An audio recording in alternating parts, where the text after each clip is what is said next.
Happy Saturday, folks, and welcome to Oaks Baseball and the Oaks Baseball Broadcasting Network. It's the Oaks and the Riptide duking it out here at Fullerton College for the third time this season. The last time we were here, the Oaks took the win. It was game number 2 of what eventually was a 10-game winning streak. The question is, after losing on Tuesday against the Foresters and then absolutely dismantling the Saints on Wednesday, 17-1, can the Oaks create another win streak here? And it's Jordan Brenner, myself, Jonathan Rifkin, happy to be with you on a Saturday morning, or afternoon, my mistake. Our producer, Sean McKinnon, our statistician behind us, Jacob Plack, all happy to be with you for the call. It's going to be an interesting game today. The Oaks come in at 17-11, 11-9 in the CCL. The Riptide at 15-11, 13-10 in the CCL. That's a half game back for the Oaks for the number 2 spot. What does today's game mean for this Caneo team, especially because they have to finish up a suspended game tomorrow and then thereafter play a full game? How much does today's game mean to the momentum for tomorrow? Today means a great deal because tomorrow might be one of the biggest days we see all season. Right now, the rest of the season for the Oaks is defined by can they get the second or third seed in the CCL playoffs to avoid that first-round matchup against Santa Barbara that nobody wants to have.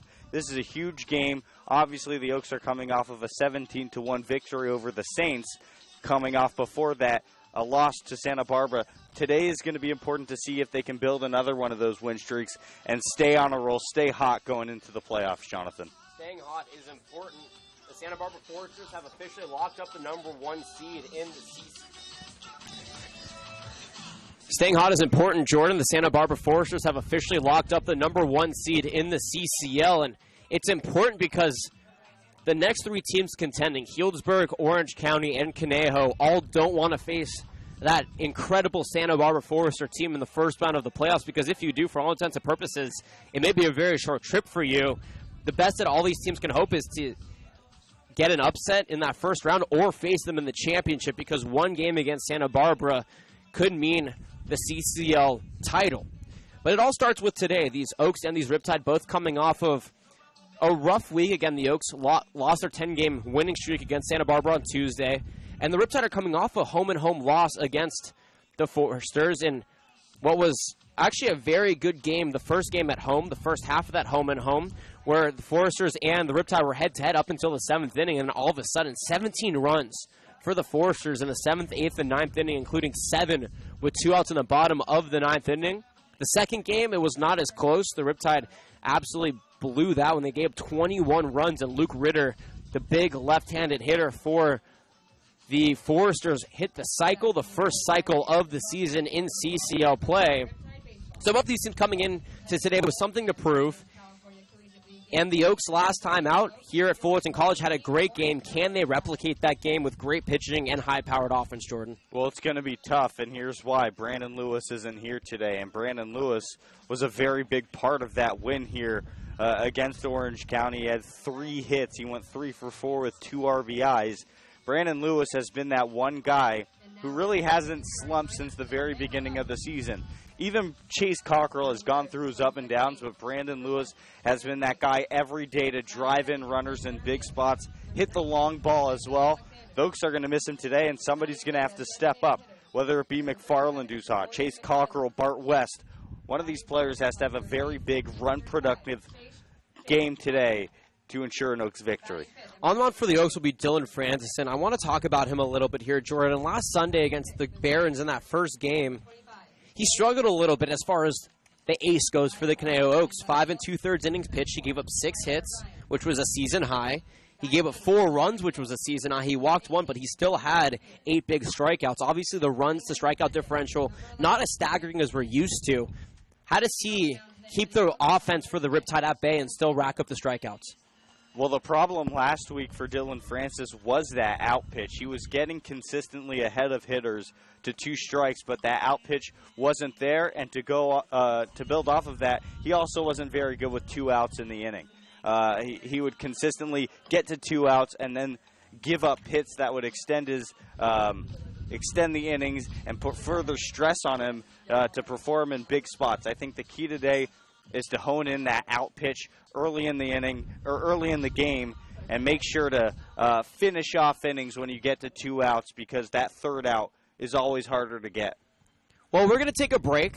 When we come back, we're going to give you the starting lineups and the first pitch between the Conejo Oaks and the Orange County Riptide. It's going to be a fun one. He's Jordan Brenner. My name is Jonathan Rifkin. Happy to be with you on a beautiful Saturday afternoon from Fullerton College. We will be right back for the game. Don't go anywhere.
Back here at Fullerton College from September to June. It's home of the Fullerton Hornets, but in the months of June, July, and maybe early August, it's home to the Orange County Riptide as we welcome you back to our broadcast. He's Jordan Brenner. My name is Jonathan Rifkin, Oaks Baseball, and the Oaks Baseball Broadcasting Network. We're so happy that you're able to join us no matter how you're watching and where you're watching. We appreciate you making us a part of your Saturday afternoon plans. Let's go over the starting lineups now. We'll give you the Oaks batting order and the field for the Riptide. And then in the bottom half of the inning, we'll give you the Riptide lineup and the Oaks field. But now for the Oaks starting 9. Batting first and playing second base from Cal Lutheran University is Tanner Wright.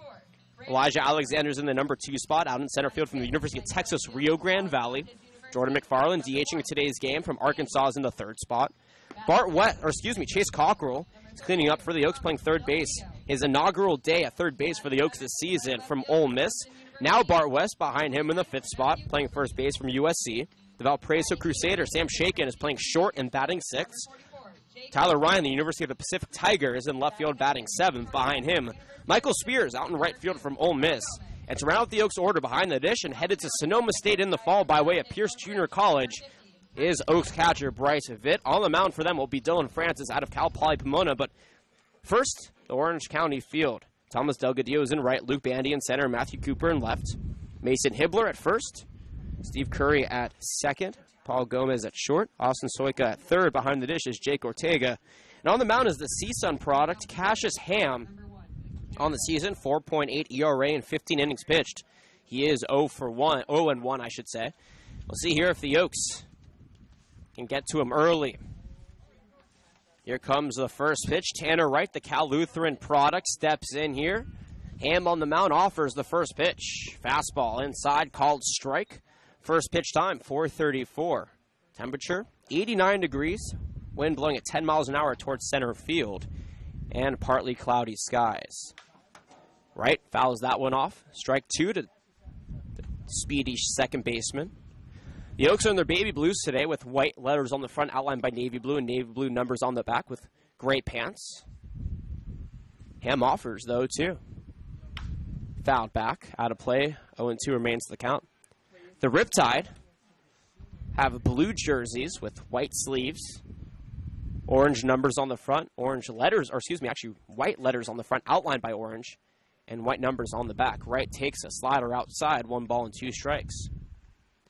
On the season for Tanner Wright, he's batting a stellar .319. He's only struck out 6 times in 72 at-bats and 81 plate appearances. He has 14 RBIs as well as he grounds one over to third. The second hop by Soika is dealt over to first for out number 1, and we're underway with 1 out up on the board.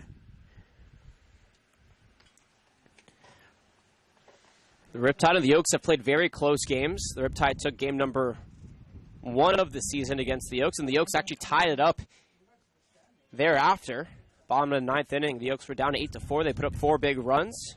It was 8-8 going into the 10th. They called the game due to darkness, and the rest of that game will be played out tomorrow. Now Elijah Alexander steps in. The first pitch to the lefty is upstairs for ball 1. .319 as well for Alexander, mirroring Tanner Wright's batting average, or what was Tanner Wright's batting average before that out. Couple of home runs, 15 strikeouts, and 8 walks.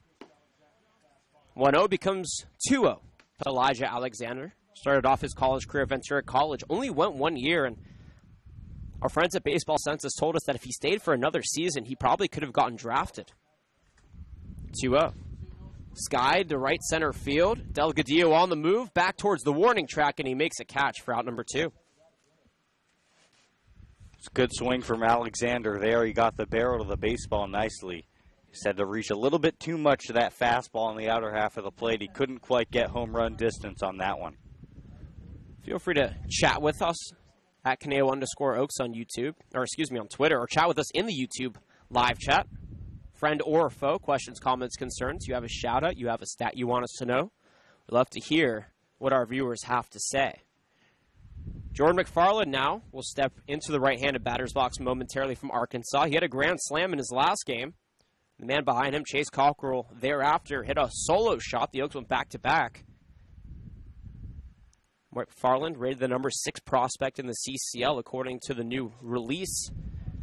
He'll be participating in the prospect game, as it looks like Ortega had to get his catcher's gear readjusted, or new catcher's gear, but now we're back with 2 outs here in the first inning. On the season, for Mr. McFarland in his second year with the Oaks, is the first pitch to him. Missing upstairs for ball 1. .394 is his batting average. 1 home run.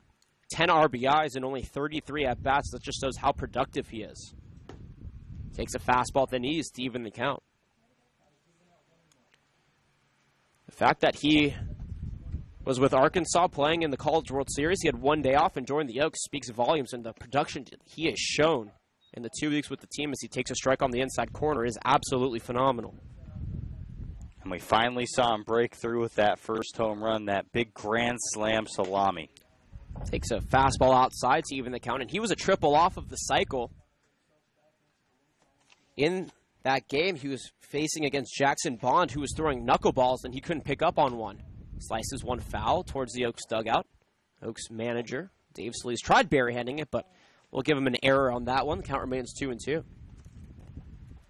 Ham on the mound, as I mentioned, 0-1 this season, 4.8 ERA.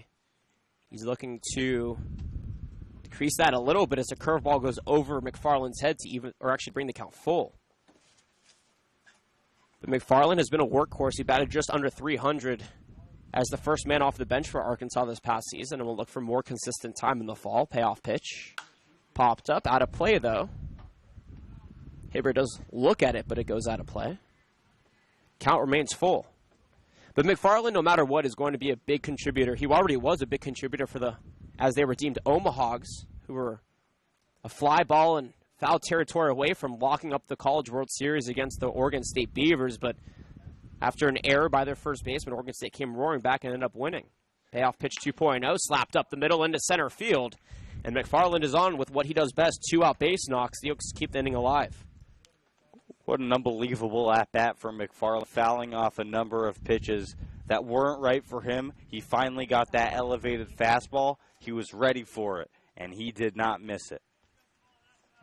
Now Chase Cockrell stepping in. He was in a bit of a slump, but for Chase Cockrell, a slump is just going 0 for 4 in one game. On the season, still batting .367. 5 home runs, which is one less than Brandon Lewis. Takes a pitch outside for ball 1. 18 strikeouts, 7 walks, and 19 RBIs. In 60 at-bats and 71 plate appearances, the semifinalist for the Golden Spikes Award digs back in. The 1-0 offering is a curveball. The second time we've seen that up over a batter's head. McFarland had to duck out of the way to make it 3-2 here. Cockrell had to duck out of the way to make it 2-0. I'd like to see Jordan McFarland steal second base here. I think he has the speed. He's got to be a bit more aggressive, in my opinion. He's 2 for 2 on the season in stolen bases. Cockrell takes a pitch low and away. He's ahead in the count, 3 balls and no strikes. But the returner for the Oaks, Chase Cockrell, really broke out last year in his sophomore campaign with the Rebels. And you better believe that if he continues doing what he did, takes ball 4 high, first and second now with 2 outs, then he's going to be a finalist for that Golden Spikes Award and get a lot of high-round draft pick looks come this time next year. First walk on the day for Ham is up on the board. Runners on first and second, 2 out for the USC Trojan Bart West. Ortega just had a quick meeting with Ham on the mound. He was very good at retiring the first 2 up for the Oaks. Tanner Wright grounded out to third. Alexander flew out to right. But so far, he's given up a hit and a walk, and Bart West looks to keep this inning alive with a runner in scoring position. .288 batting average.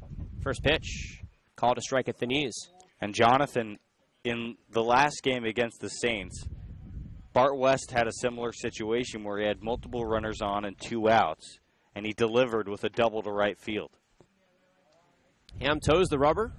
0-1, called a strike on the inside corner, and I think Bart West has been overly patient as of late. You know, he struck out a lot to begin the season.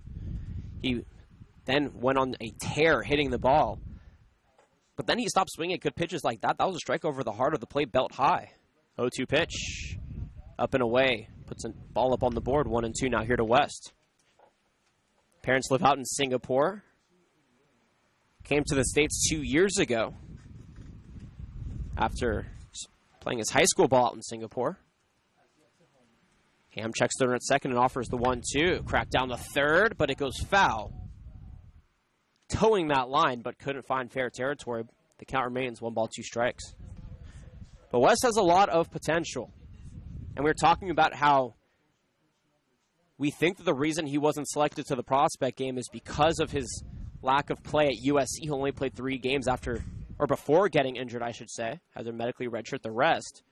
But after this season, upcoming season with the Trojans, I bet he'll be a prospect. Called strike 3 at the knees, though. Beautiful pitch there by Ham, and West strikes out for the 27th time. That's a team high this season. And we're through half an inning. No runs, 1 hit, no errors, and a pair left on base. Top of the first is over. We'll come back on the bottom half with the Riptide starting 9 and the Oaks field on the Oaks Baseball Broadcasting Network. We'll be right back.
The Oaks were able to muster 2 runners, but couldn't bring them around in the top half of the inning. Welcome back, everybody. To my left, Jordan Brenner, myself, Jonathan Rifkin, our producer extraordinaire, Sean McKinnon. Happy to be with you here on a lovely Sunday afternoon, or excuse me, actually Saturday afternoon. Got my days mixed up from Fullerton College. Nonetheless, though, no score. Riptide about to step in. Mason Hibber from Texas, Steve Curry from Georgia Southern, and Austin Soika from Oklahoma Wesleyan, the first 3 up. Brandon Alamo cleaning up from Stony Brook. Luke Bandy from Dallas Baptist is in the 5th spot. Thomas Delgadillo from Fullerton College is in the 6th spot. In the 7th spot is Matthew Cooper from Clemson. Jake Ortega in the 8th spot from Cal State Bakersfield. And Paul Gomez from Mizzou rounds out the Riptide order. I'll give you the Oaks field here in just a moment as Mason Hibbler steps in. On the mound for the Oaks, Dylan Francis from Cal Poly Pomona. The first pitch bounces in the dirt for ball 1. You'll see Dylan Francis in the prospect game on Wednesday. Named the 18th best pitcher in the CCL. The Oaks also had Kevin Holcomb, John Vergara, and Friedman. Justin Friedman, as that one is slapped right into the glove of Chase Cockrell. And how about that? Chase Cockrell's inaugural game for the Oaks at third base. The first out on the home half of the first as a line out right to him. And how about that? That's a play that maybe Brandon Lewis can't make, but Chase Cockrell can because of his height. Brandon Lewis would have had to leap to snag that ball, but Cockrell, all he had to do was lift his glove in the air and let the ball come to him. Michael Spears in right, Elijah Alexander in center, and Tyler Ryan in left. Steve Curry steps in, takes a strike low and away. Bart West at first, Tanner Wright at second, Sam Shakin at short, Chase Cockrell at third, and Bryce Vitt behind the dish for the Oaks. Shout out to Jeffrey Francis, Dylan Francis' father, who's been a great fan of our broadcast. We appreciate his support. Curry slaps that one foul, no balls and 2 strikes. On the season for Francis, this is his 5th start and 6th appearance. He's 3-0, which leads the team in 25 innings pitched. He has 31 big strikeouts, only 5 earned runs in those 25 innings, which is incredible. All good for a 1.8 ERA. 0-2 pitch. Upstairs, ball 1. One thing that I've noticed from Dylan Francis is he wastes very few pitches. Every pitch he throws has a meaning behind it.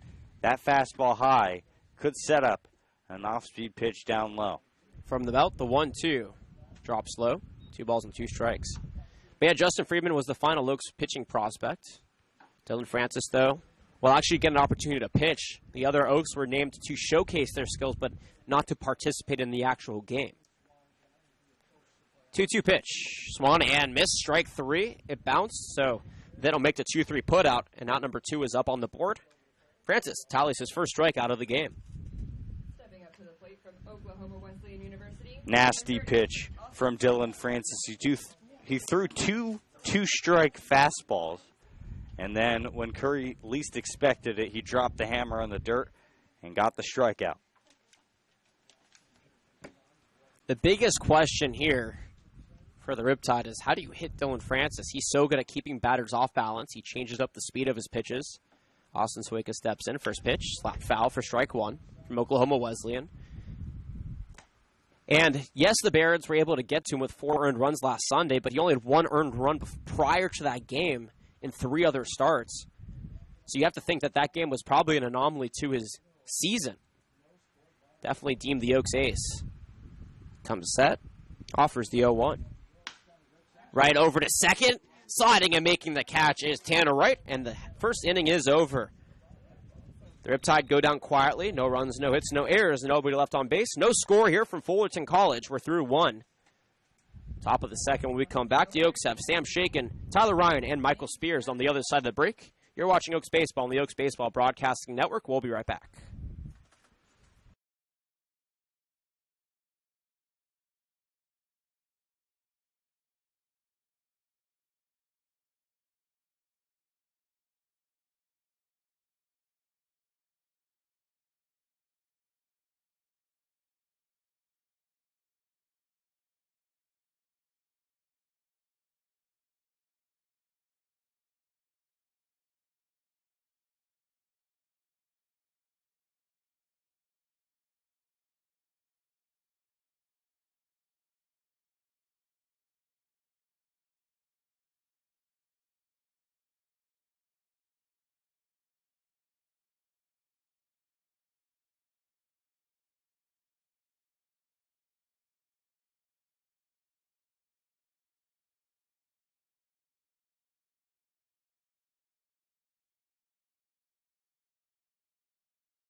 Sam Shaken. Top of the second, back here at Fullerton College. Jordan Brenner, myself, Jonathan Ripkind. Delighted to be with you on a Saturday afternoon. No score. Sam Shaken from Valparaiso digs in here. Second stint with the Oaks. The first pitch, a curveball again over the head of the Oaks. All three curveballs we see from Ham have gone over the head of these Conejo Oaks. 1-0 here to Shaken. 258 on the season. His numbers are a little bit down than last season. And Valparaiso, he batted 284. 1-0 offering. Slapped over to left field, and that one drops for a single. Shaken taking a pitch he likes into the outfield, and the Oaks got the leadoff runner on here to start the second inning. Tyler Ryan now stepping in, and we want to wish everybody a happy National Mac and Cheese Day. It's very interesting that there's a lot of significance in today, and I have two great stories. But first, National Mac and Cheese Day as Tyler Ryan steps in. While the exact origin of macaroni and cheese is unknown, it was most likely started in Northern Europe. Some say Dutch, some say Germany. Who knows? First pitch outside to Tyler Ryan. But the earliest recorded recipe for mac and cheese was actually in 1969. But it never made its way to the United States until Thomas Jefferson was president, and he brought it while visiting France. He fell in love with the various pastas and cheeses, and he decided he'd bring it back to America. Jefferson even served macaroni and cheese at a state dinner in 1802 when he was president. Ryan fouls that one off to even the count. And the classic Kraft mac and cheese box debuted in 1937. During the Great Depression, Jordan Brenner, can you guess how much one box sold for in 1937? 2 cents. 19 cents, and it could feed 4 people. 1 ball, 1 strike. The dish, right center field. Delgadillo, though, making a run for it, and he makes a catch for out number 1. Staying put at first base, Sam Shaken. Sounds like a meal that even us interns could afford. But I was during the Great Depression, so money went a long way. 19 cents at that point. Everybody was happy. Again, 4 people could serve 1 box of mac and cheese for only 19 cents. And that was the staple for many struggling families. And the United States decided to make it a national holiday on July 14th. First pitch to Michael Spears on the outside corner for strike 1. But that is perhaps the lesser of what today represents. It's also Bastille Day. And in French, La Fête de Nationale. Ham offers the 0-1. Spears swings and misses for strike 2. Of course, the French National Day is the anniversary of the storming of the Bastille on the 14th of July in 1789, which was a turning point for the French Revolution, as well as the Fête de la Fédération, which celebrates the unity of the French people on the 14th of July a year later in 1790. That pitch misses outside. 1 ball and 2 strikes here to Spears. The celebrations are held throughout France. The oldest and largest regular military parade in Europe is held on the morning of July 14th, which is this morning on the Champs-Élysées in Paris. 1-2 pitch, runner goes, sky to right field, but foul. Delgadillo has some space, but he won't catch up to it. So this morning, or I guess yesterday morning in French time, the Champs-Élysées was crowded with the military and the president of the republic, as well as many French officials and foreign guests. But you know, it's actually celebrated all around the world. And Sacramento in California has one of the most odd celebrations, as strike 3 is called on a breaking pitch inside to Michael Spears. Strikeout number 1 for Ham. Out number 2 here in the inning, runner on first. In Sacramento, they conduct what's called a waiter race. In midtown restaurants and shopping districts with a street-level festival, during the race, 50 servers from restaurants all over the city speed walk around a flag-adorned business district. Bryce Fitz swings and misses for strike 1. And what they have to do while speed walking is balance a bottle of Perrier and 2.5 filled glasses on a tray. It's hilarious. There's definitely a video. The first waiter and waitress to cross the finish line, as that pitch misses outside to even the count, without significantly spilling their contents, takes home $500, while the second and third place winners, $250 or $100 respectively. Afterward, the kids partake in their own version. Pickoff attempt, sliding back easily is Shaken. So it's funny because 49 countries around the world celebrate Bastille Day in honor of France. The United States has 50 cities that celebrate, and Sacramento, up in Northern California, has perhaps one of the most hilarious ways of celebrating it. A half-hard swing pops one up. Hibbler under it, and he makes an athletic catch in foul territory for out number 3. So on National Mac and Cheese and Bastille Day, the top of the second is over. No runs, a hit, no errors. The Oaks Strand shaken on first base. Athletic play by Hibbler out at first base. Ends the top of the second. No score. Bottom of the second after this on the Oaks Baseball Broadcasting Network.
Home half of the second inning about to get underway.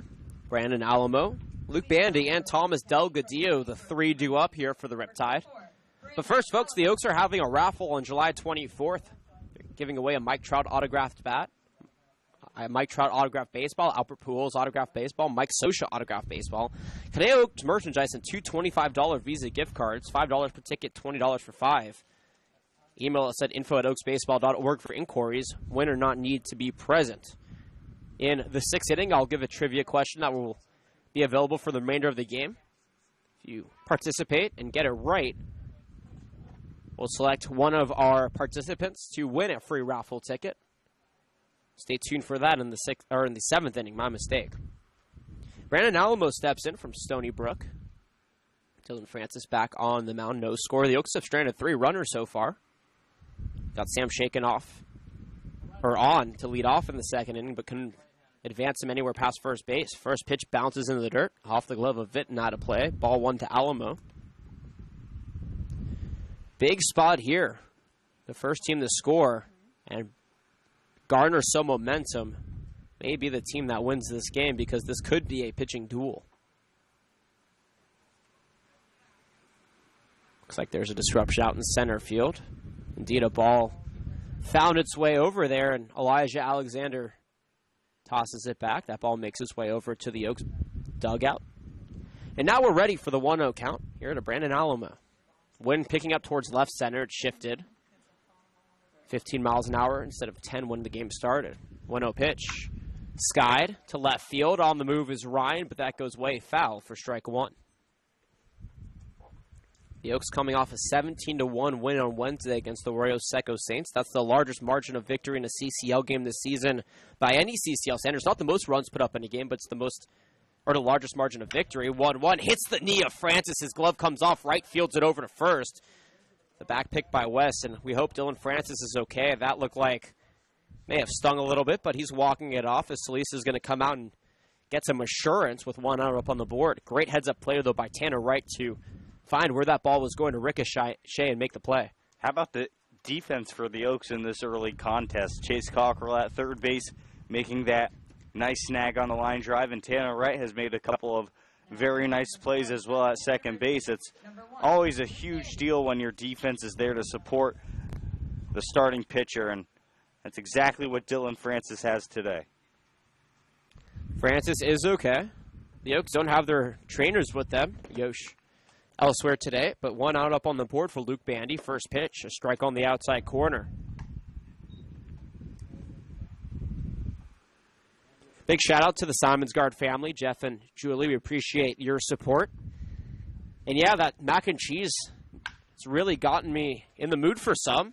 Backhanded by Shaken at short. Over to West at first, and out number 2 is up on the board.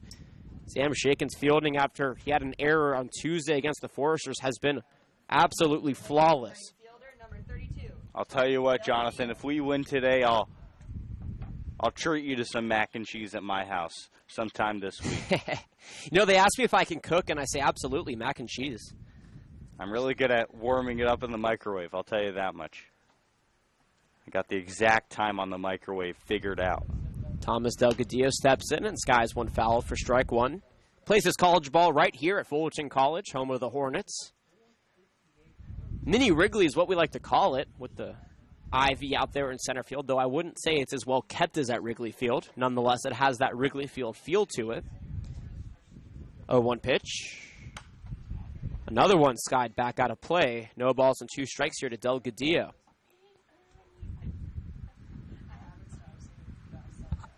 It's really funny. This is actually the second college the Oaks have attended today. The bus driver accidentally went to Cal State Fullerton, and we went to that baseball field. That place was insane.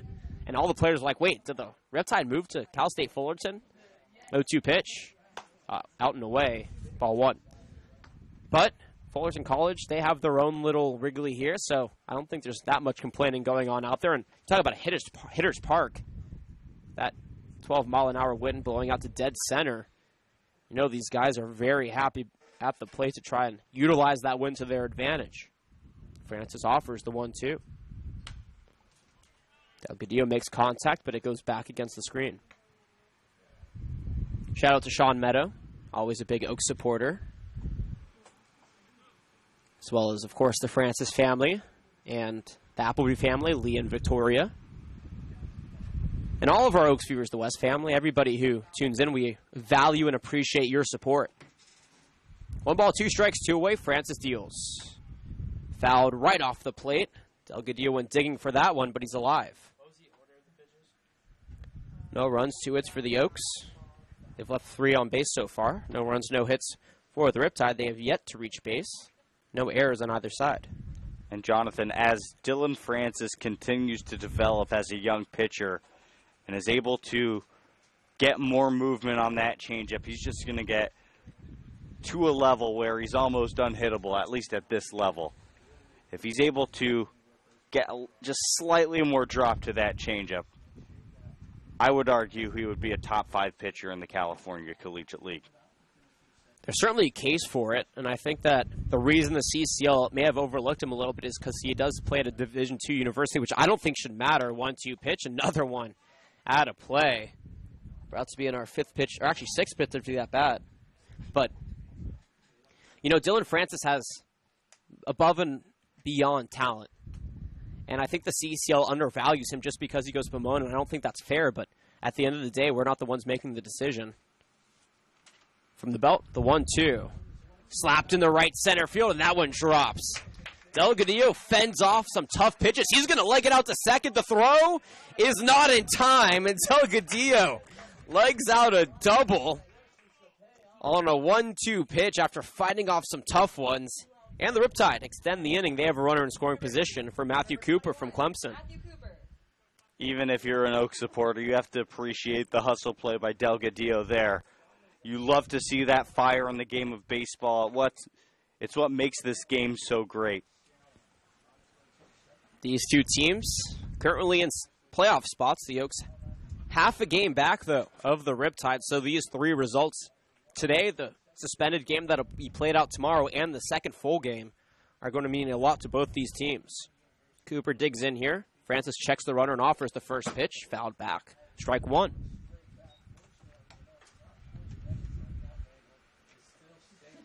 The Oaks were supposed to have a game against the Northridge Bulls, a team that they beat 20-1 last year yesterday, but the Bulls caught up on Wednesday morning and canceled, so the Oaks had 2 much-needed days off. But that can hurt you, too. 2 days off can create contentment. Right now, though, we haven't seen too much besides the offensive end failing to bring runners around. Fastball bounces in the dirt to even the count here to Cooper. The Oaks have perhaps their toughest road stand of the season next week. And everybody says Healdsburg. Well, the team stayed up in Healdsburg. So, yeah, it was a 7-hour bus ride, but I wouldn't say it was that intense because the field was only 10 minutes away from the stadium. Check swing, fouled off. 1 ball, 2 strikes. But the Oaks have to go to San Luis Obispo on Friday, come back to Thousand Oaks. That's over 6 hours round trip. Then they have to go to Santa Barbara, come back on Saturday, and go back to Santa Barbara and come back on Sunday. Jordan Brenner's shaking his head, but Jordan, I guarantee you at the end of that road trip, you're going to be feeling it. And you will say, Jonathan, I agree with you, this was the toughest weekend of the season. I can guarantee you I'll still stick with my Healdsburg 105-degree I'm not doubleheader. talking about in terms of the games. I'm talking about in terms of the travel schedule. Strike 3 is swung on a miss by Cooper on a beautiful breaking pitch. 2 on the game now for Francis. And after a 2-out double by Del Gadillo, the second inning is over. No runs hit, no errors, and a man stranded. 2 full have come and gone. No score. On the Oaks Baseball Broadcasting Network, we'll be back for the third inning after this.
Tanner Wright. Tanner Wright, as the Oaks order turns back over. We'll lead things off here in the third inning with no score. Welcome back, everybody. Jordan Brenner, my name, Jonathan Rifkin. Happy to be along with you for the ride. The first pitch from Ham drops low for ball 1. Wright, 0 for 1 today. A ground out the third to kick things off here. These two teams fighting for the middle spots in the playoff. The Oaks currently sit in the 4 spot. 1-0 pitch. Slapped over to short. Gomez deals it over to first. Beats Wright by a step for out number 1. Elijah Alexander now will dig in here to the left-handed batter's box. Also 0 for 1, but he's really picked things up as of late. On Tuesday against the Foresters, he and Brandon Lewis were the only productive batters for this team. And Alexander is definitely a prospect snub, but the Oaks are really well represented, so it's hard to satisfy everybody, if you will, especially with such a good team like the Oaks. First pitch, a strike on the inside corner to Alexander. Of course, the Alexander family, big fans of our broadcaster. They've been supporters. We appreciate them tuning in. 0-1 pitch, a curveball in there beautifully on the outside corner for strike 2.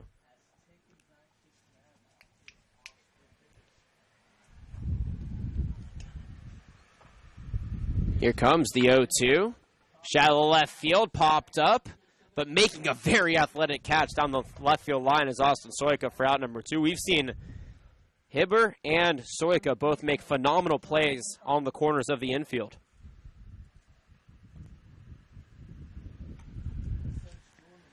Third inning starts off very much like the first inning did, with the top batters in the Oaks order, Wright and Alexander going down by way of a ground out and a flyout. But now it's Jordan McFarland's turn, and he takes a curveball in there, but called a ball. He's 1 for 1 with a single, but was stranded at second back in the first inning. I'll tell you what, Ham has a very good curveball. 1-0 pitch, slapped into right field. Under it, though, and making the catch is Del Gadillo, and the Oaks go 1-2-3 here in the top of the third inning. No runs, no hits, no errors, nobody left on base, and a very quiet offensive hat for the Oaks. The Riptide have Ortega, Gomez, and Hibbler back at the top of the order, due up when we come back on the Oaks Baseball Broadcasting Network.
Jake Ortega from Cal State Bakersfield will be playing alongside Oaks Will Pickett's.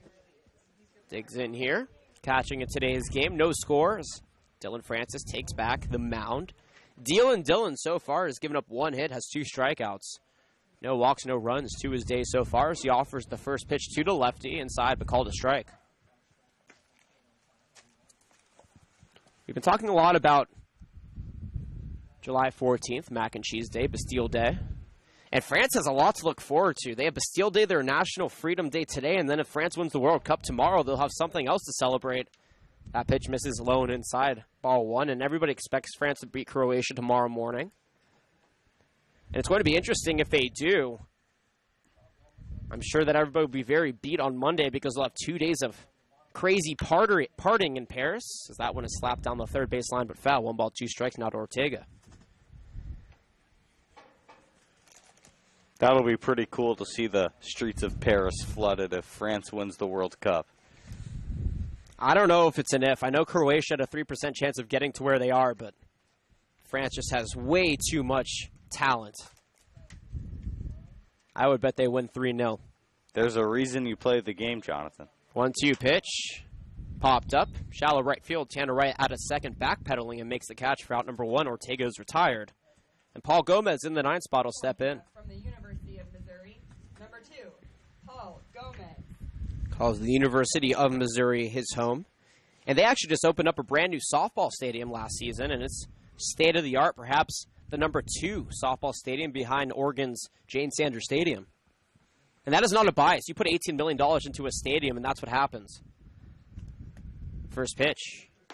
Upstairs, ball 1. And as someone who was able to be at the inauguration of the Mizzou softball stadium, I can safely say that place is state-of-the-art, but every place at Mizzou is state-of-the-art. Their baseball facilities, their football stadium is world-renowned. Strike at the knees evens the count here.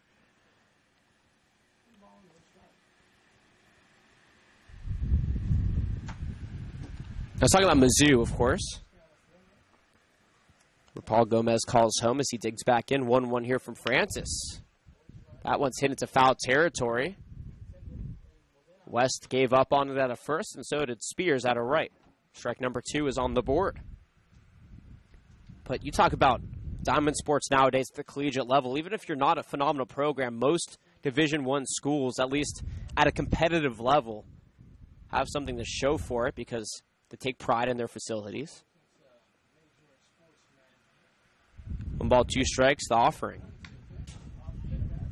Almost hits then famous iPad here at the Riptide. Last time we were here, that thing got knocked down 4 or 5 times. So we're keeping our fingers crossed for our friends on the Riptide side of things that iPad remains intact throughout this game. So far, so good, though. Francis, once again, the 1-2. Fastball up and in, evens the count. No runs, 2 hits for the Oaks. No runs, 1 hit for the Riptide. No errors on either side. Riptide called Concordia University in Irvine their home the last few seasons, but made the move to Fullerton College this season. 2-2 pitch, once again slapped foul. And Concordia Irvine was actually a very nice little campus, nestled in the hills of Irvine. Fullerton College, I wouldn't say is drastically different. I think the baseball field there is a lot nicer, but doesn't have as much green as that Concordia campus did. 2-2 once again in the dirt, ball 3.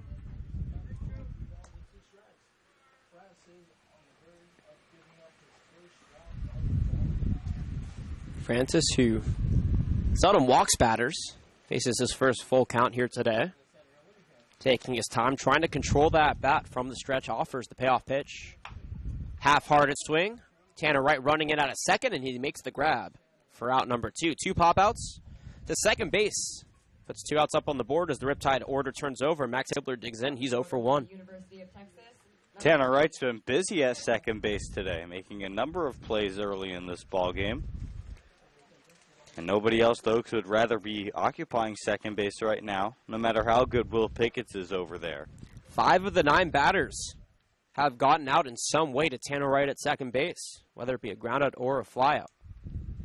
Hibbler, however, lined out to Cockrell at third his first time up. Goes opposite field this time, but Spears trots backwards to his left and makes the catch. And the Riptide go down quietly here in the home half of the third. No runs, no hits, no errors, nobody left on base, no score in a pitcher's duel. 2 hits for the Oaks, 1 hit for the Riptide as we go to the 4th inning here on the Oaks Baseball Broadcasting Network.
Back here for the 4th inning. My name is Jonathan Rifkin with no score. The play-by-play, I'm happy to hand it off to my broadcasting partner, Jordan Brenner.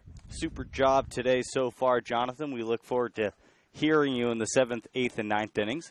Chase Cockrell swings and fouls the first pitch he sees here in the top of the 4th. Back to the screen, it's 0-1.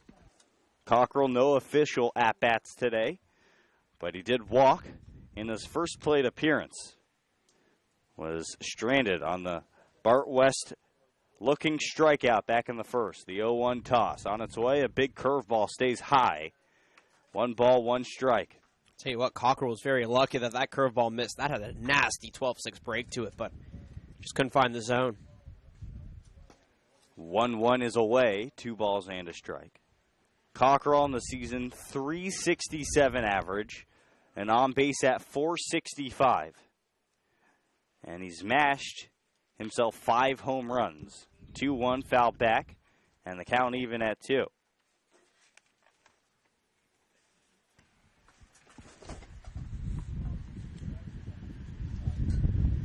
Cockrell's last home run came in the Oaks' last game against the Arroyo Seco Saints. 2-2. Cockrell fights it off. It was an off-speed pitch in on the hands. He kept his hands inside, and he fouled it out to the parking lot. In foul territory on the right side. And Jordan, you talk about home runs that probably shouldn't have been home runs. That was one of Cockrell's, just scooted over that right center field fence. 2-2. Hit hard, but on the ground to the shortstop. Fielded over to first. Gomez to Hibbler on the 6-3 putout for the first out of the inning. Next up for the Oaks, Bart West. And as I mentioned, he struck out looking in the first inning. So he's 0 for 1. However, Bart West, in his last game, he was very, very good.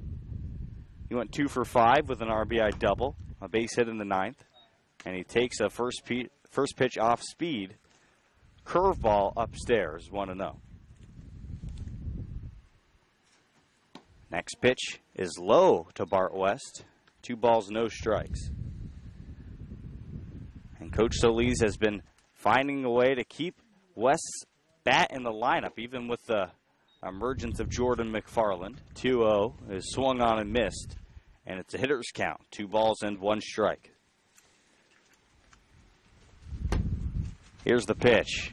2-1 turns to 2-2 on a lovely fastball that scrapes the outside corner. And I would say Bart West is the most highly dissected player in terms of his swing on the Oaks, as the 2-2 foul back to the same parking lot on the right side. Everybody has something to say about Bart West, but he's still a 288 hitter. And he fouls another one off to the parking lot. And for a guy who went months without playing a real baseball game, you know, he medically redshirted at USC, to be able to come in and immediately hit for the Oaks is very impressive. But he strikes out there on a nasty slider, it seems. down and away. And West has gone down on strikes twice today. Yeah, both the strikeouts for Ham have come by way of Bart West. Maybe a courtesy, but nonetheless, he's had West's number here today. Sam Shaken, 1 for 1 with a base hit to left field. It was a liner over the shortstop's head. Takes a first pitch strike, 0-1. Sam Shaken, 258. Tied for the lead in triples on this Oaks team. 0-1 fouled back. No balls, 2 strikes. He's in a hole. Shaken's just one of those guys you love to have in the lineup because he does enough with his bat and he makes up for it with his sensational defensive play. The 0-2 pitch. Ham from the belt. Here's the pitch. Big curveball in the dirt. Shaken swings through it. 2 straight strikeouts to end the top of the 4th frame for Ham. His 3rd and 4th strikeouts of the ball game. No runs, no hits, no errors. Nobody left on base. Or to the bottom of the 4th inning here on the Oaks Baseball Broadcasting Network.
From Georgia Southern University. We're back for the bottom of the 4th inning. Steve Curry from Georgia Southern University is the new hitter. Dylan Francis has been lights out today. Only 1 hit given up.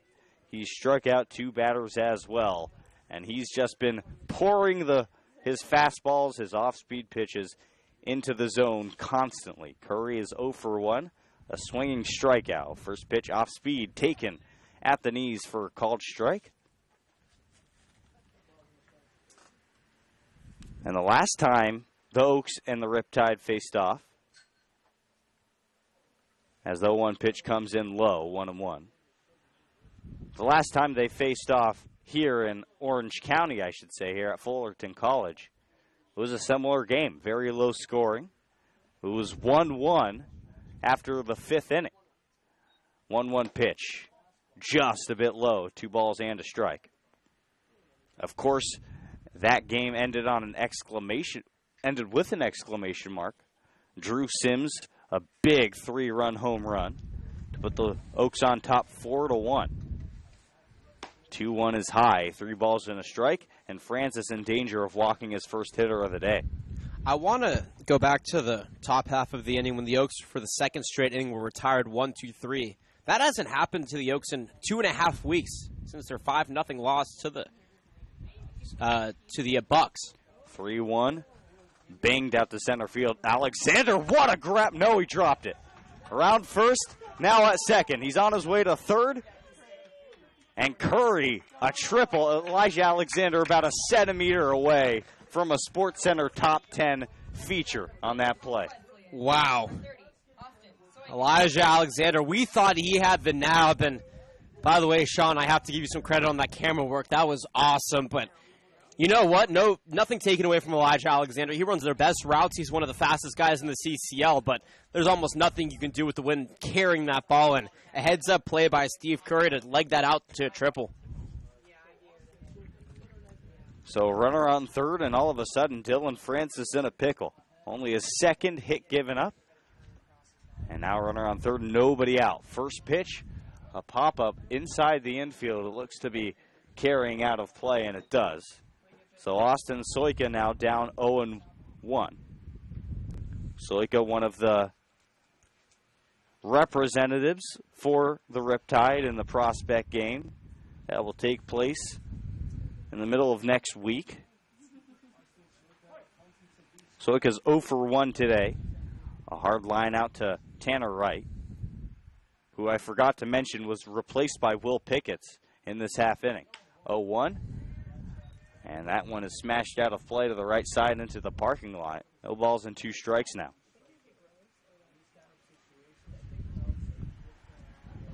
Got to be looking for the strikeout if you are Dylan Francis. And boy, do we know he has that type of stuff. It is certainly possible to do that. No balls, 2 strikes. From the belt, a curveball grounded up the middle, shaken, reaches, spins over to first, not in time. And that's going to be an RBI base hit for Soika. The Riptide take a 1-0 lead here in the 4th inning. We'll see here if that's the difference in this game. Great wheels there by Soika, to dig. And Shaken made a great play, but Soikin just beat it by half a step, and just like that, Riptide are on the board here for the first lead of the game. And Soika just building on that 317 average that he entered the day with. And the new hitter is Brandon Alamo. He's hitting 250 this year. The big lefty takes a first pitch in the dirt. It bounces on the plate over the head of Vitt. And Soika's going to be able to trot over to second base uncontested on the wild pitch from Francis.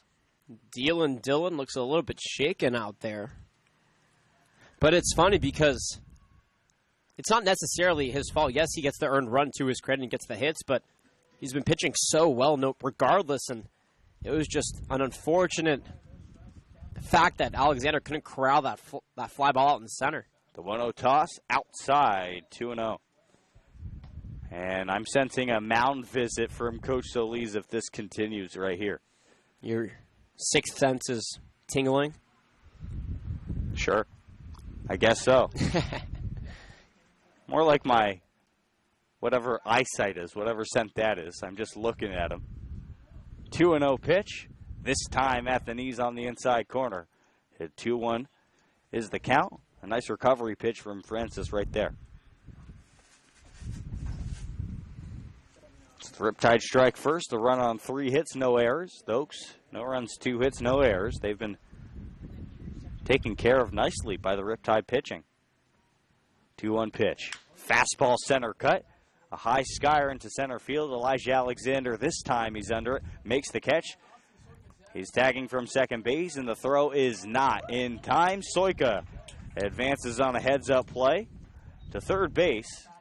And now with 2 outs in the inning. Excuse me, with only 1 out in the inning, Soika's in prime position to score from third base on an out.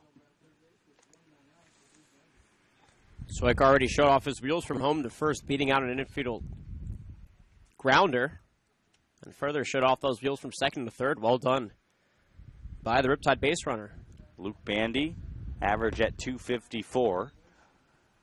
Sees a fastball sail outside, 1-0. Bandy's added 7 RBIs and a home run this year. Another member of the Riptide elected to participate in the prospect game. A high fly ball left field deep. Going back Ryan at the track, and he can only watch it. A big fly to left field down the line, and all of a sudden, 3-0 in favor of the Riptide. Only the second home run of the season given up by Francis, and how about the power there by Luke Bandy? Showing it off. Tyler Ryan was gearing up to try and rob it, but there was no chance. That hit the netting well out over the left field wall, and That was just a phenomenal hit, utilizing the barrel of the bat, taking that fastball that was misplaced by Francis out of here. And the Riptide needs those insurance runs. The Oaks offense has been very hot lately, but you know what? That's the resilience and the momentum right now in the Riptide favor. And I guess we can see why Bandy's going to that prospect game now. The ability to turn on that inside pitch and lift it down the line. Those are some quick hands. Thomas Delgadillo, he's 1 for 1 with a double. Fouls a fastball back to the screen. And the Oaks in unfamiliar territory right now. Sure, they lost 5-0 to the Santa Barbara Foresters. They actually lost 7-2. 7-2. It was 5-0 late in the game, I believe. That's why I had that. Either way, 0-1 here. What I was saying is the Foresters are in a league of their own, as though one pitch is fouled off to the left side. Against opponents of similar talent, those are in waters that they haven't been in a while. Uncharted territory. Uncharted territory, that's right. But you're right, and what makes a good baseball team? Coming back through adversity. We'll see here what happens. 0-2 to Delgadillo. Francis from the belt, he tosses a changeup, and Delgadillo just able to tap that baseball foul and stay alive. Delgadillo probably thinking he's out on the links with that golf swing right there. That pitch was bouncing on home plate, and he was able to reach out and pull the best Vladimir Guerrero impression, make contact.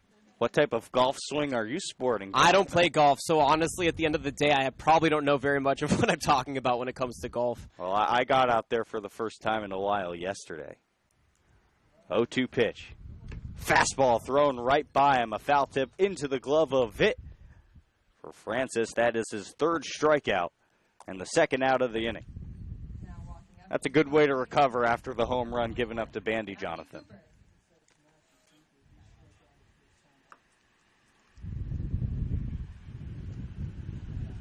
So the new hitter is Matthew Cooper. He's 0 for 1 with a strikeout. The left fielder out of Clemson University. Our first pitch off speeder. Drops down and away. And Cooper's bat couldn't reach it. It's 0-1. Francis, after giving him the 3 big runs, has settled back in nicely, taking control of these at-bats. 0-1 pitch. Off speed again. Called a strike. Cooper looks back to the home plate umpire. Asks him, where was that pitch? Umpire responded, it was in the zone. That's probably not what they were talking about. Here's the 0-2 pitch from Francis. Down and away, 1 ball, 2 strikes. That was the abridged version. I think you were pretty close to the conversation.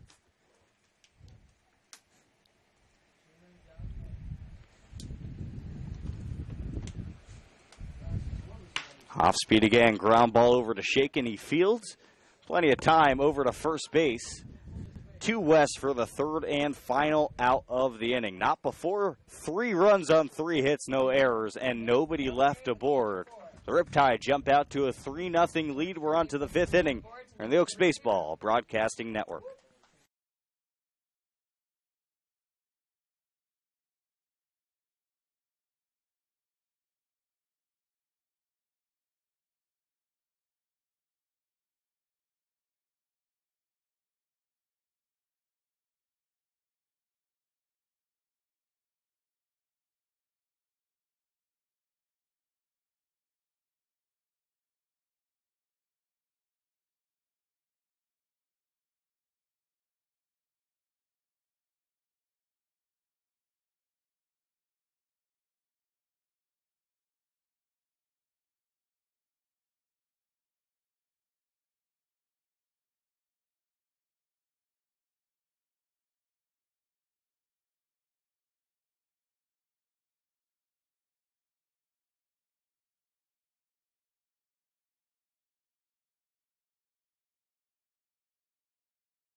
New hitter is Tyler Ryan.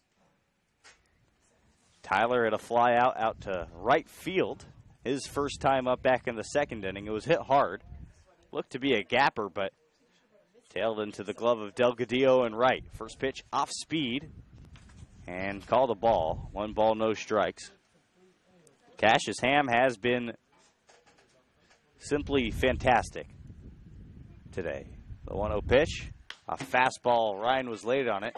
A fly ball in foul territory behind the plate. And what a play by Ortega to maintain his balance, keep eye of that baseball, and make the play for the first out of the inning. Number 18, Michael Spears is the new hitter. For the past couple weeks, we've seen Spears hit leadoff most of the time. Coach Solis trying to shake things up a little bit with Brandon Lewis absent today. So Spears is in the 8-hole, and he takes a fastball low. 1 ball, no strikes. Spears struck out looking his first time up. 0-1. Kissed back to the pitcher on the ground. Fielded back over to first for the 1-3 put out. Good wheels there by Ham off the mound. Spears leads the Oaks at stolen bases. He has the speed from home to first, but Ham got a great jump and was able to retire him by a couple of steps. Bryce Vitt is 0 for 1, now stepping in, trying to get a 2-out rally going. First pitch settles away, 1-0. For a team that put up 17 hits on Wednesday, they're looking very lackluster today, and I don't know if that's without Brandon Lewis. Maybe that's a reason, but they have to find a way to start hitting. A big curveball spun on in there, and the count is even at 1. And that's probably why Coach Solis doesn't like those off days very much, especially 2 in a row. And through the right side, Bryce Vitt checks in with a base hit.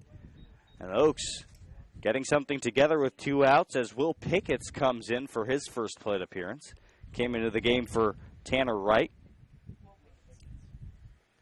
But Bryce Vitt continuing to do what the trio of Oaks catchers does very well, which is keep innings alive, whether it's Drew Sims or Zach Kamenko or Bryce Vitt.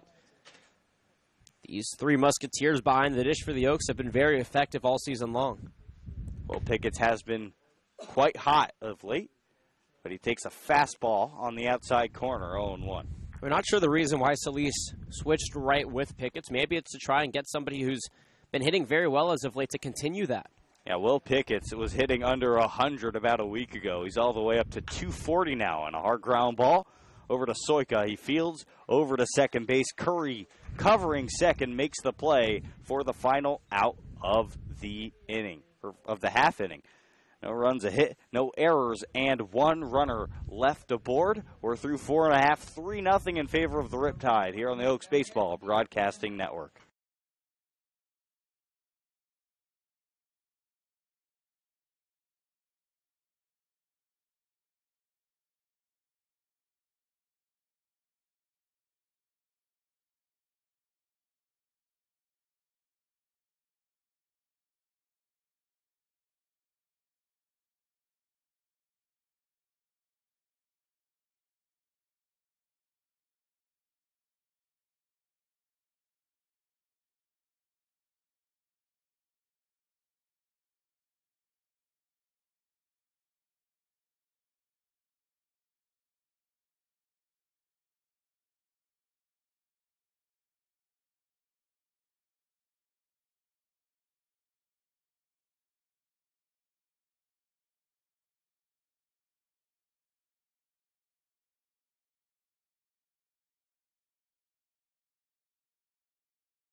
Number 44. We're back in for the bottom of the 5th inning. Jake Ortega, the catcher, in for his second at-bat. 0 for 1 with a pop out to the second baseman. And Jonathan, I'm told that you have some inside information on Dylan Francis. I'll talk about it here in a moment. First pitch from Francis, a fastball. And Ortega up swinging, a fly ball out to shallow right field. Pickett's back, and he makes the play as he calls off Spears. One away. First of all, I want to give a big shout out to Vern Merrill watching from the beaches of Hawaii. Vern, we miss you. We hope we can see you soon. Former Oaks GM and Thousand Oaks High School baseball coach. And back in the day when I guess not that long, but a couple years ago when Francis played at Thousand Oaks High School, our former Oaks GM, Vern Merrill, was actually his JV head coach, and former Oaks manager, Jimmy Stave, was the TO varsity head coach at the time. Paul Gomez takes a strike. It's 0-1 to the Mizzou Tiger. So talk about the Caneo Oaks, Thousand Oaks High School connection. Dylan Francis really connects the pieces quite nicely.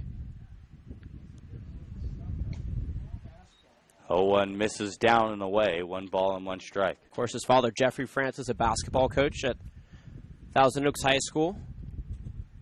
Phenomenal program for the Lancers. So Francis is all over the place in the TO area. Bruised over the shortstop. Shaken was there. Easily over to first base to West. 2 away here in the bottom of the 5th inning. Look at that. Francis is settled in. And Jordan, we're big advocates for if a pitcher controls at-bats, they're going to settle in and be a lot more effective. And right now, after that big 4th inning, getting the final 2 outs of the 4th, and so far, 2 up, 2 down here in the 5th, Dylan Francis is controlling these at-bats, and he looks a lot better than when he was unsettled last inning. Well, I think Dylan Francis does a great job controlling his emotions. First pitch, a pop out behind us and out of play, 0-1. And I say that to compliment him because even after giving up a 3-run 4th inning, that included a big 2-run home run, he's still composed out there on the mound, and he's poised enough to get out. 0-1 hit hard to left field. Tyler Ryan back. It's inside the ballpark and no problem for him. He grabs it, and a 1-2-3 frame for Dylan Francis to recover after the tough 4th inning. No runs, no hits, no errors, nobody left on base. 3-0 Riptide as we head to the 6th on the Oaks Baseball Broadcasting Network.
Elijah Alexander set to lead off the top of the 6th inning. So for 2 today. A pop out inside the infield and a fly out to right field. And first pitch, fastball. Alexander was right on it, but he foul tips it off the end of the bat back to the screen. It's 0-1. Very close to that iPad I was alluding to earlier. But luckily for everybody here, that ball missed. Ham has struck out 4 batters. 0-1 turns to 0-2. A fastball center cut. Alexander took it.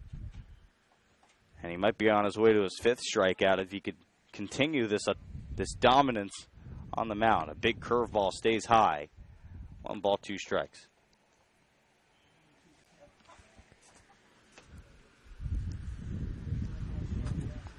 Here's the 1-2 toss. In the dirt, 2 balls, 2 strikes. Jordan McFarland on deck, followed by Chase Cockrell. A 2-2 pitch, a big curveball that bounces in front of the plate, and Alexander works 0-2 to 3-2.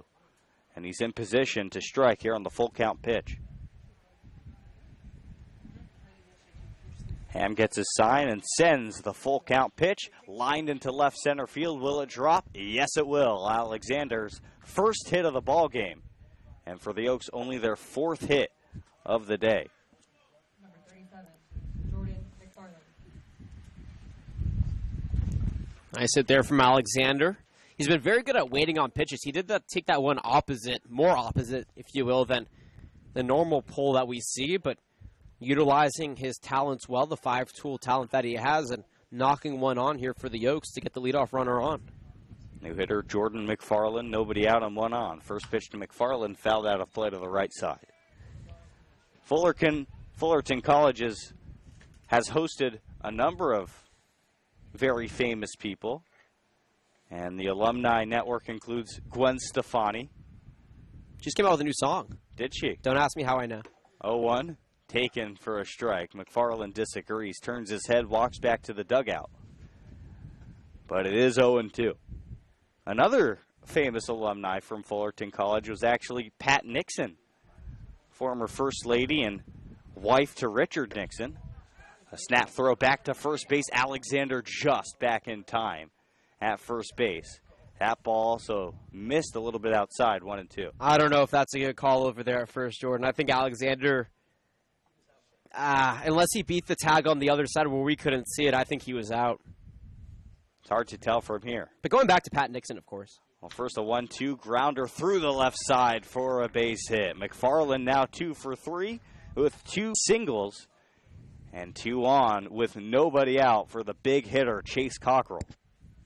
Things can change here in a hurry with no outs. Chase Cockrell is looking to recreate that home run that he had at Sparky Anderson, and this is a great place to do it with the win in the hitter's favor. Now, this area of California is actually very connected to the Nixons. The Richard Nixon Presidential Library only about 15 minutes from here. Cockrell swings through a center-cut fastball. It's 0-1. Talk about a home run swing right there. He was hungry, but he's trying to tie the ball game up right there. Yeah, Ham trying to keep him famished. He was hungry for some ham right there. 0-1 pitch to Cockrell, swings through another heater, and Ham looks to be going to another gear right now with that fastball. He's motivated. He's hungry to get Cockrell out, and so far ahead in the count. It's not often you see a pitcher be this aggressive against Cockrell. Ham gets his sign, and here's the 0-2 flip, just a bit low and away. A 1 ball and 2 strikes to Cockrell. This is a big moment in this ball game, Jonathan. So we'll get back to Nixon when the level of intensity of this ball game drops down a little bit. 1 ball, 2 strikes. McFarland at first, Alexander at second. Ham checks the runners. A curveball taken down the middle. Cockrell was fooled. A nasty strikeout for Ham, his 5th of the ball game. And now 1 away with 2 on for Bart West. What a sequence right there. Yeah, ouch if you're Cockrell. Talk about a pitcher who showed no mercy. That was Ham's best sequence of the ball game, and I think the most confident we've seen a pitcher against Cockrell all season long. Bart West is 0 for 2 with 2 Ks today. One looking, 1 swinging, but a base hit up the middle. The center fielder, Bandy Fields. Alexander around third. He's going to score. And the Oaks cut into the lead 3-1 in favor of the Riptide. And the Oaks still in position to do further damage here in the top of the 6th inning. If Bart West took that pitch or missed it or what have you, if there was no live ball, I was going to say that Bart West has some of the best clutch on this team, even though he's 0 for 2, but I couldn't even get it out before he got a single and an RBI, so you know what? At the end of the day, he displays his clutch without it having to be said. A big-time swing for Bart West, always has that knack for the big RBI. West on first, McFarland over to second base on the base hit. And now Sam Shaken takes a slider down and away. 1 ball, no strikes. Shake is 1 for 2 today, a base hit to left field, and a strikeout swinging in the 4th inning. Cassius Ham, as intense as ever on the mound, gets his sign and delivers the 1-0 pitch low 2 balls and no strikes. That low part of the zone was established in the first inning, and the umpire has been consistent with that call. Looks like a strike. Some umpires give it, and some umpires don't. Today's not that day. 2 balls, no strikes to Shake. A big deep breath for Ham. A kick in the offering inside, and the count is 3-0. I wonder if Coach Solis gives Shaken the green light right here. Shaken is one of the most patient players for the Oaks. So we'll see here if he does indeed decide to swing it. Regardless if he has the green light, it could be up to his determination whether or not he wants to swing. 3-0, taken for a strike, and Shaken not aggressive at all there, but you can't blame him. Yeah, especially in a double play situation that could end the inning or the half inning for the Oaks. He'd rather take a ball and load up the bases than have the opportunity for a big hit. But right now, 3-1 count. 3 balls, 1 strike. Here's the pitch. Taken for ball 4, and the bases are juiced for the new hitter, Tyler Ryan. Sorry, Jonathan. Oh, go ahead, Jordan. Ryan has hit the ball hard today, but he has nothing to show for it. He's 0 for 2 with a flyout and a pop-out. And a week ago from today, Tyler Ryan tallied his first home run of the season, and then his second home run of the season. So maybe Saturdays are a good day for him. We'll see here if he can muster up some of that power that he had last week and give the Oaks the lead here. Maybe he'll make Saturdays. He'll coin the phrase Saturdays are for the Oaks. Jordan McFarland on third base, Bart West on second, and Sam Shaken occupies first base. Tyler Ryan, the new hitter, already ready to go after the mound visit. This is a big spot for both teams. If Ham can get out of this jam, talk about resilience, but if the Oaks can find a way to capitalize on their end, that'll be just as good for them. The tying runner is on second base. The go-ahead run is on first base. Ham's first pitch. Ryan swings through it, trying to take the lead in the ballgame with a home run to left field. Wasn't meant to be, 0-1. And with 1 out, the Oaks can show a little bit of patience. There's no rush to get a big swing off. I think they need to wait for their pitch, and Tyler Ryan swung at a pretty good pitch from the pitcher, but I think you have to take that one to start off the at-bat.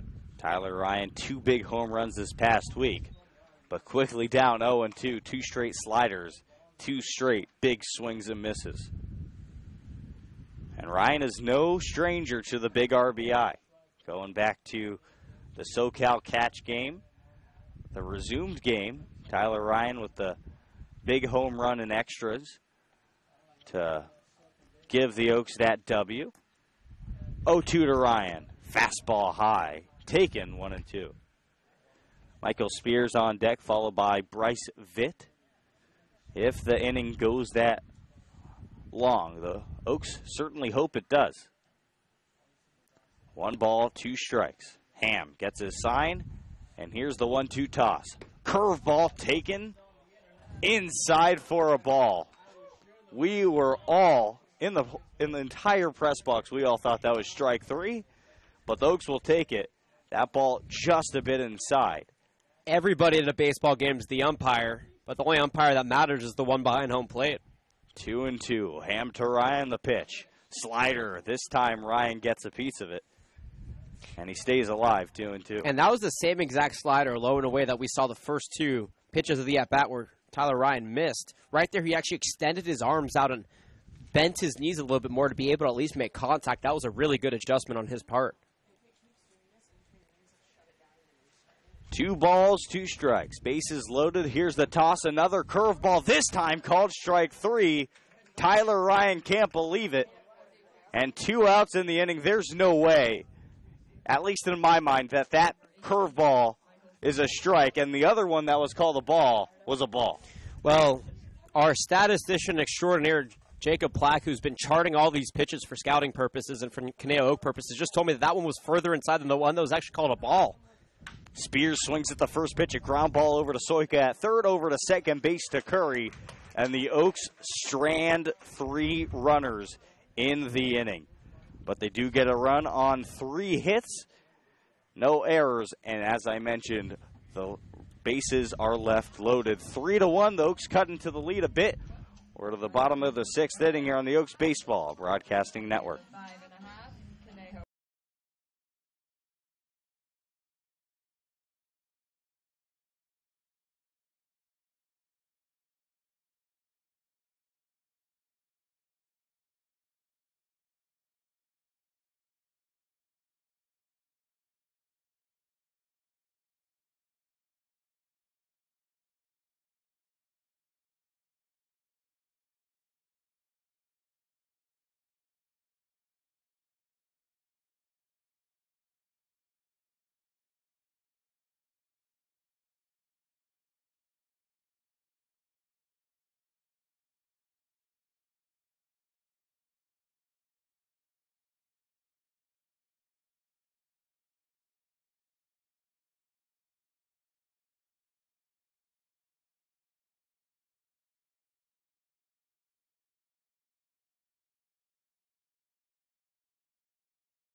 From Georgia Southern University. Bottom of the 6th inning. Steve Curry. Steve Curry leads off. The Oaks, well, a wasted opportunity in the top of the 6th inning. They had the runners, or they had the bases loaded with only 1 out in the inning.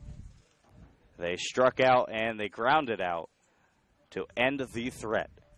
Francis's first pitch, high, 1 ball and no strikes. And Francis still out there. Does Steve Curry know that he embodies 2 phenomenal names in Steve Kerr and Stephen Curry? I don't know. Or does he appreciate it? I certainly appreciate it. 1-0. A ringing fastball foul tipped into the glove of Vitt. The count even at 1. I mean, you talk about one of the great minds of coaching, one of the best point guards in the game. Steve Curry so far today is 1 for 2, maybe trying to pull out his best stuff embodied in his name. 1 ball, 1 strike. A fastball called a strike, outer half. And the count is 1-2. I started to go in and talk about Pat Nixon in the previous half inning, but the Oaks were threatening, so I laid off, and I'll talk about it now. 1 ball, 2 strikes. Blistered into right center field and past Michael Spears to the wall. Curry around first over to second base, and a stand-up double to begin the bottom of the 6th inning. Anyway, Pat Nixon went to Fullerton College, which is where we're playing today. And the Nixons are quite infamous, as many people probably know, because of Richard Nixon. Dealt with a lot of problems as a president and eventually resigned because of all of them. Was threatened to be impeached. But Pat Nixon actually did a lot of good work. I'll talk about it in just a moment. Francis checks the runner, and the first pitch to Soika settles down and away. Nixon actually became the first incumbent First Lady to endorse the Equal Rights Amendment. She also relentlessly lobbied to her husband for him to name a woman to the Supreme Court and displayed that view publicly as well. 1-1 fouled back. The count is 1-2. And interestingly enough, Pat Nixon was actually the First Lady to appear in public wearing pants. I don't even know how to react to that. 1 ball, 1 strike. 1 ball, 2 strikes, excuse me. The pitch, a chopper over to Shaken. He fields. Sidearm over to first in time for the first out of the inning. Curry is over to third base on the ground out. Wait, I hope that the other first ladies before, or I guess just first ladies before Pat Nixon, still wore some sort of covering on their lower body, because the way you stated it made it sound like nobody wore pants before her. No, what it was is... Oh, dress and skirts. Right. Huh? It was... Got you. It was a monumental change for a First Lady to display that type of fashion sense in the public arena. She actually was interviewed on television wearing skirts. First pitch Lifted high and deep to center field. Alexander back, makes the catch on the track. That'll be enough room by a lot to bring in Curry from third base on the sac fly. The Riptide take the lead even further. The score is now 4-1. Francis has been leaving that fastball over the heart of the plate, and the Riptide have been doing a great job picking it up. And right there, a high sacrifice. That's a padded lead, 4-1 now. 2 outs in the inning. First pitch on the outside corner to Bandy. It's 0-1. Bandy hit the big 2-run home run his last time up.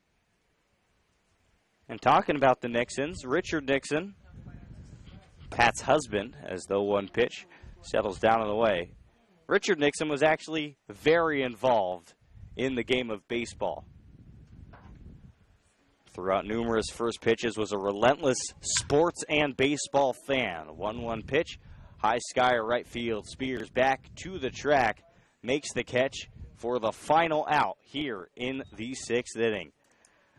The Riptide, however, strike for another. A run on a hit, no errors, and nobody left aboard.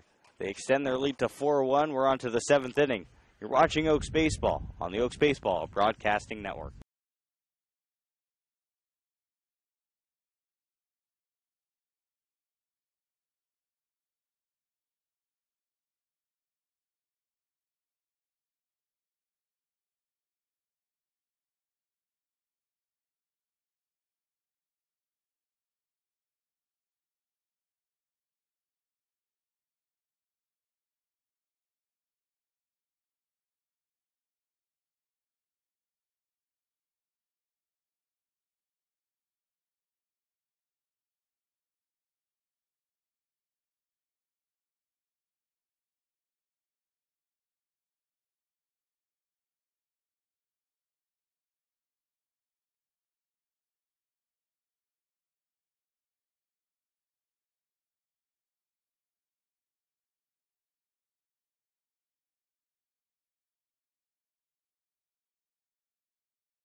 Bryce Vitt. We're in for the top of the 7th inning. Bryce Vitt set to lead off here in a 4-1 ball game with the Riptide on top. For all things play-by-play, my absolutely wonderful broadcasting partner, Jonathan Rifkind. Thanks, Jordan. Fine job. Just kidding. Great job, as always, in the middle 3 back here. Riptide up 4-1, as Jordan alluded to, and Bryce Vitt, who's 1 for 2 today, takes a fat rip and misses for strike 1. New pitcher on the mound is Robbie Evans from St. Andrews, a notoriously great Division II baseball program, as the sidearmer deals another one, chopped towards third, but out of play. Strike 2 to the future Sonoma State product, who played 2 great years at Pierce Junior College. The Oaks trying to find a way to muster up some offense here and make it a ball game again. 0-2. Way outside, ball 1. Robbie Evans from Frisco, Texas, on the season has a 9 1/3 innings under his belt and a 7.71 ERA. That pitch fouled back, and Vitt doing his best to stay alive. He was down in an account back in the 5th inning and then grounded one in between 2nd and 1st that eventually gave him a base hit. The Oaks do have 8 big hits, but they've stranded 7 on base, and that's been the difference. 1-2 pitch in the dirt. Gets past Ortega to even the count. The Oaks have been a little bit inconsistent against sidearmers. We'll see how they fare today. By the way, Cassius Hamsday has done 6 innings, 6 hits, 1 run it was earned, 2 walks, and 6 strikeouts. 6 being his motif today. Vitt takes one the other way into right center field. That drops, and it's cut off by Delgadillo. Quickly, great play out of right field, holds Vitt to a single. But he's 2 for 3 today, and for the second consecutive time, the Oaks get a leadoff base runner on. Will Pickett. Bryce Vitt, what a great swing that was. But an even better play in right field by Delgadillo to rob Vitt of extra bases. A perfect route to the baseball to cut that one off and keep Vitt at first base. To my left, Jordan Brenner, myself, Jonathan Rifkin, our producer, Sean McKinnon, and our statistician, Jacob Plack, all happy to be with you here on a Saturday-turned evening. Back to the top of the order, Will Pickett shows bunt, gets it down the third base line, but it goes foul, strike one. He's 0 for 1 today, took the place of Tanner Wright at the top of the order. We went 0 for 2, so the Oaks leadoff men today combined are 0 for 3. Pickett has been stellar, though, as of late. Going back to last week against the SoCal Catch, where he had a really nice bunt single and another single thereafter to go 2 for 4 in that game. Evans toes the rubber and offers the 0-1. Called a strike on the outside corner. That slider finding the outside zone. No balls and 2 strikes here to Will Pickett. His father, Bill Pickett, the head coach at L.A. Pierce Junior College, and he was actually the inaugural head coach for the Conejo Oaks back in 2006 when Mike Scioscia started this team. Only one season, though, and then a few other managers took over before head coach Solis. 0-2 in the dirt. Good take by Pickett. Puts the ball up on the board. And, of course, the Oaks ownership, Mike Scioscia, the biggest name in that, started the team when his son was in the Thousand Oaks area. Still the majority owner of the Conejo Oaks. He'll likely be at the All-Star game, we're told, on Wednesday, so that'll be a good opportunity for some of these players. Talk more about that here in a moment. Runner on, nobody away. Oaks trying to pick up, down by 3. 1-2 here to Pickett's. Called strike 3 on the outside corner. Evans tallies his first strikeout here in the game on a looking 1-ball, 2-strike pitch on the outside corner. Pickett's goes down looking. Out number 1 up on the board. Elijah Alexander. That'll bring up Elijah Alexander, the UTRGV star, who had actually 2 walk-offs this past season for that team. University of Texas Rio Grande Valley. He walked off in the 3rd game of the season, and then in a regional, slaps that one over to first and into right field. Is Vitt going to try to leg it out? He is. He rounds second, goes to third. The throw comes in to hold Alexander to first. And Elijah Alexander checks in now 2 for 4 with a pair of singles.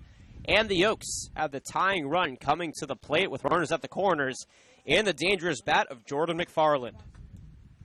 I'll tell you what, I don't think I've ever seen Bryce Vitt move that fast. Ever. I mean, his strides were as long as I could ever remember. And that was big to leg out that third base, or leg out third base there and put the Oaks in position to get a run even on an out. First pitch in the dirt to McFarland. He's 2 for 3 today, a pair of singles.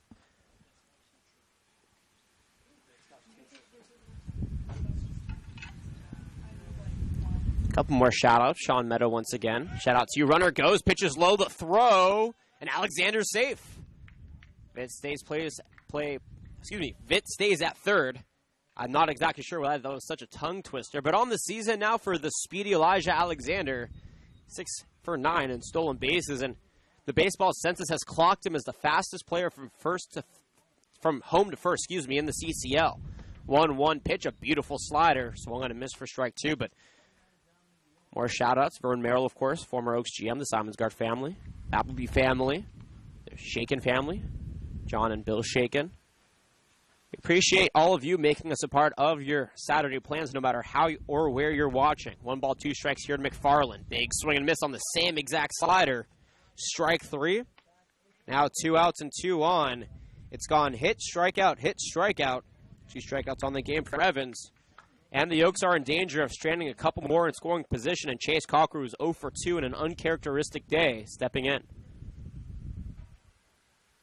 Here's a great chance for Chase to redeem himself. One swing of the bat ties this game up, and all is forgotten. First pitch, swing and miss for strike 1. The Golden Spike semifinalist batted .324 this past season at Old Miss. He was really, really good in his breakout campaign as a sophomore. 0-1 here. Almost hits him. Steps out of the way to even the count. I promised a trivia question, and we're going to get to that. I said in the 7th thing, we're going to do the bottom of the 7th thing on the home side of things. Things right now a little too hot to get into that. Runners in scoring position. The Oaks once again in danger of stranding them. 1 ball, 1 strike, the offering. Big swing and a miss. Cockrell way off balance right there, and he's down in the count. 1 ball and 2 strikes. He looks a little unsettled out there in the right-handed batter's box, which is not something that we're used to from him. It just seems to me like he's trying to do too much with the baseball. He's trying to get all the runs back at once. But a base hit is pretty productive as well. Swings and misses on another low pitch. Strike 3. Evans goes back-to-back in strikeouts. He tallies 3 to get all 3 outs in the innings. In the Oaks strand, a pair in scoring position. No runs, 2 hits, no errors. And an opportunity missed with 2 on second and third base. Time for the 7th inning stretch. Get up, stretch, and do something enjoyable. I don't know how you could, though, with this enjoyable baseball game going on, but nonetheless, we'll be back here for the bottom of the 7th. After this, 4-1 the score. The Riptide lead the Oaks on the Oaks Baseball Broadcasting Network.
Joe Torres is the new pitcher on the mound here in the bottom of the 7th inning. Welcome back, everybody. I hope you enjoyed your stretch.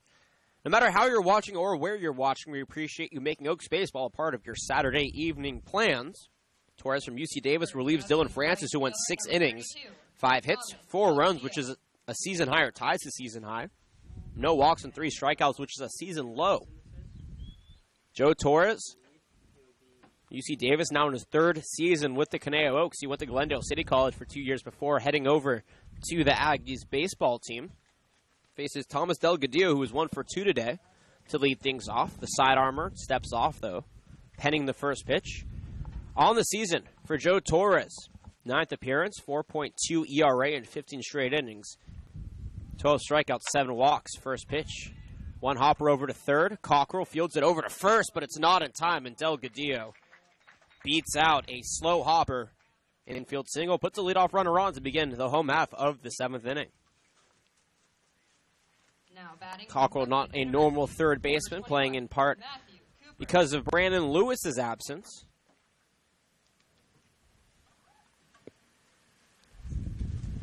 The Oaks currently have a lot of successful representation in the minors and majors as Matthew Cooper steps in. He's 0 for 2 with a strikeout and a groundout. The first pitch low for ball 1.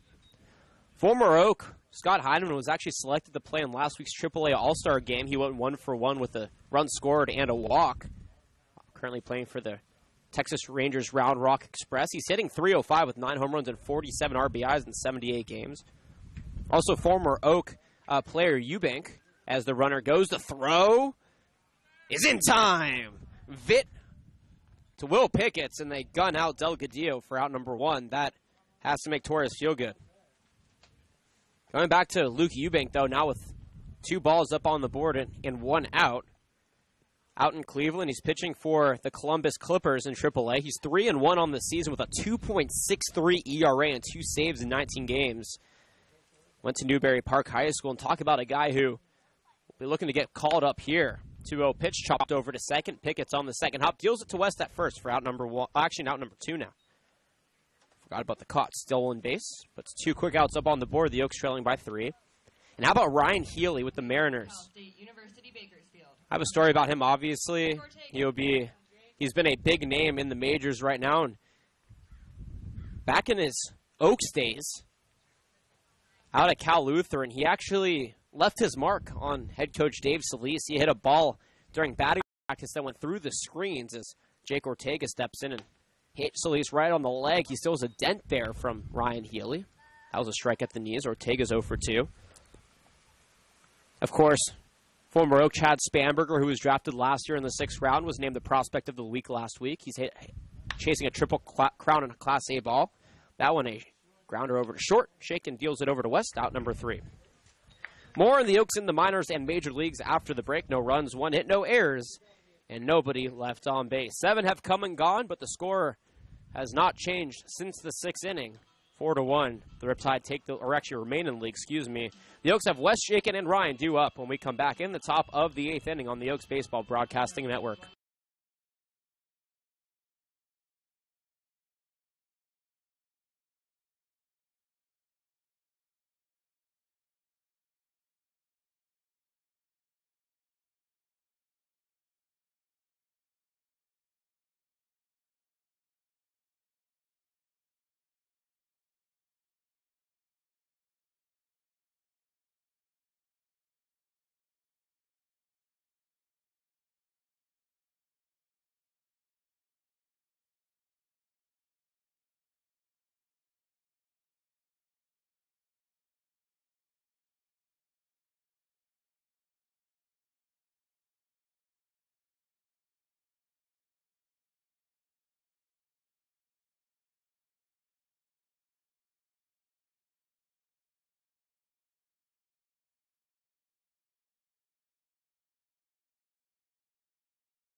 The USC Trojan, Bart West, digs in here.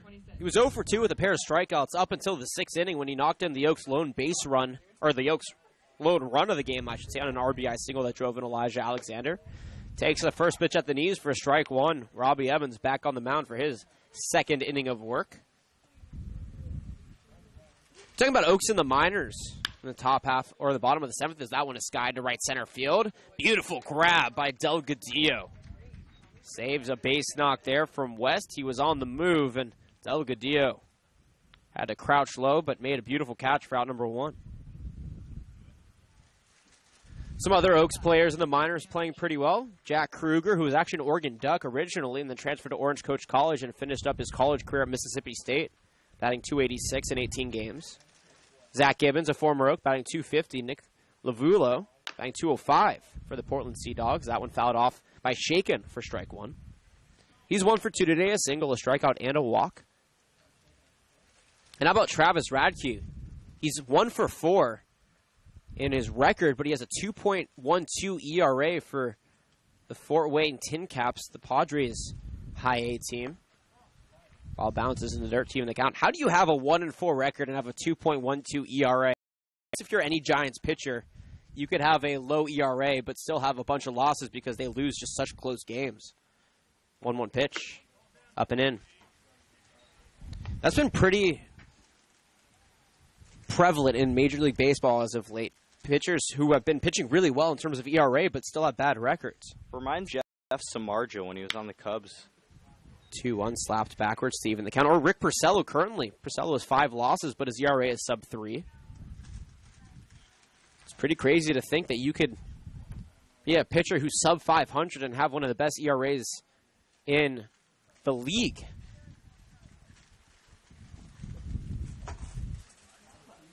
Evans, 2-2 in.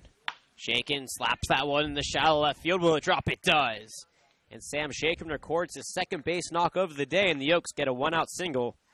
They are really trying to find a way to muster up some offense. They have been unable to bring around the 8 base runners that they've stranded all game long. Number 34, Tyler Ryan.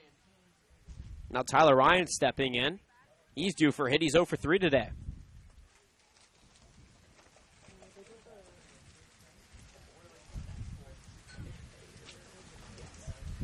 The first pitch to the Pacific Tiger, inside ball 1.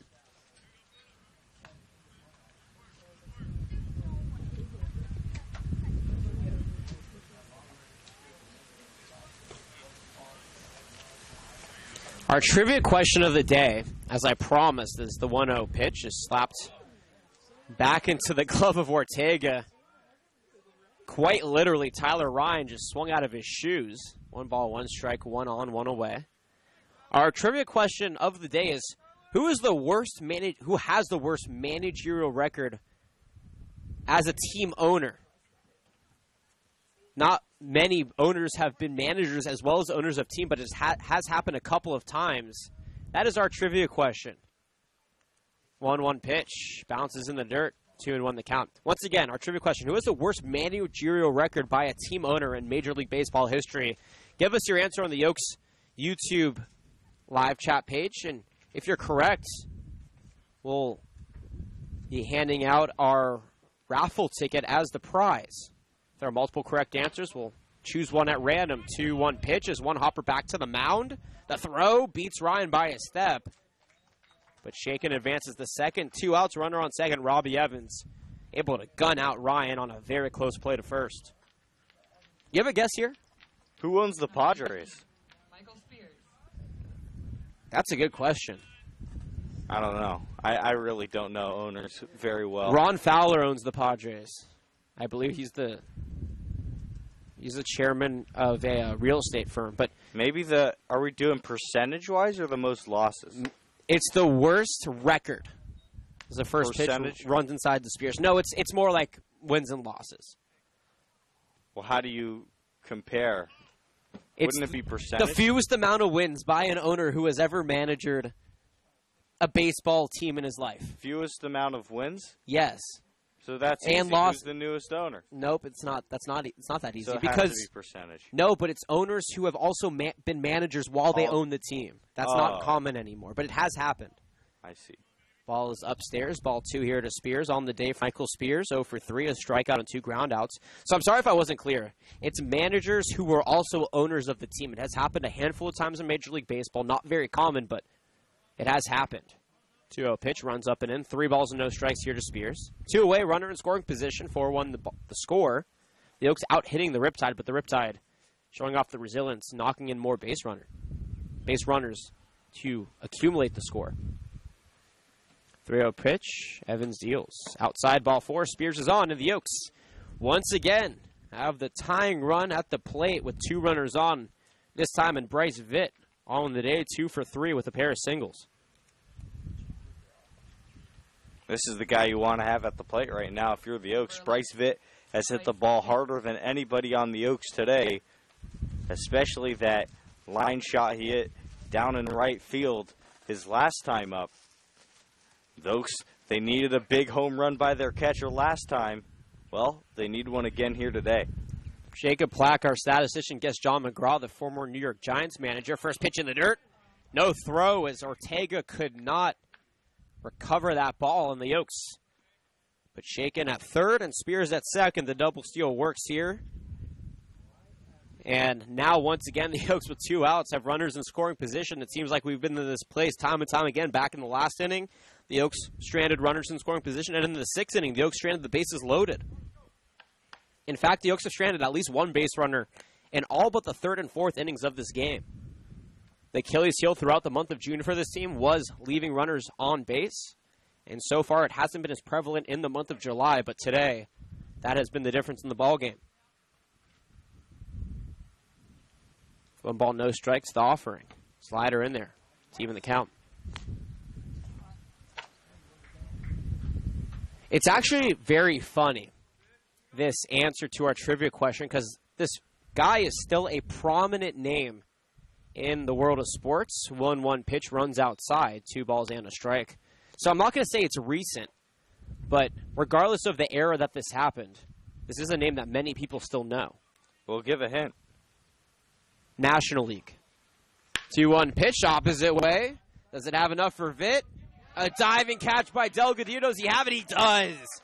The right fielder from Fullerton College has been phenomenal today, and he robs the Oaks of a couple of runs and keeps his team in the lead. 4-1, no runs on 1 hit, no errors, and the Oaks strand a pair once again on base. 7.5 through, the Oaks trail 4-1 on the Oaks Baseball Broadcasting Network.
Leading off from the University David Appleby from the University of Michigan by way of Utah and Santa Barbara City College takes the place of Joe Torres, the product of Lee and Victoria Appleby. David Appleby on the season in his second year with the Oaks. 2 starts, 11 appearances now. He has a 3-2 record. 5.74 ERA. The first pitch lined out of play for strike 1. Paul Gomez, the batter, 0 for 2 today.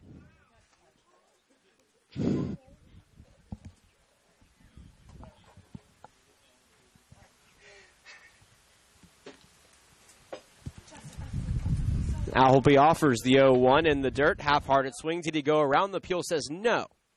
So I want to make something clear, and I appreciate the input of Jeff Simonsgard. Derek Jeter is actually a very formidable answer, but it's an owner who was a manager at the time that they were actually owning the team.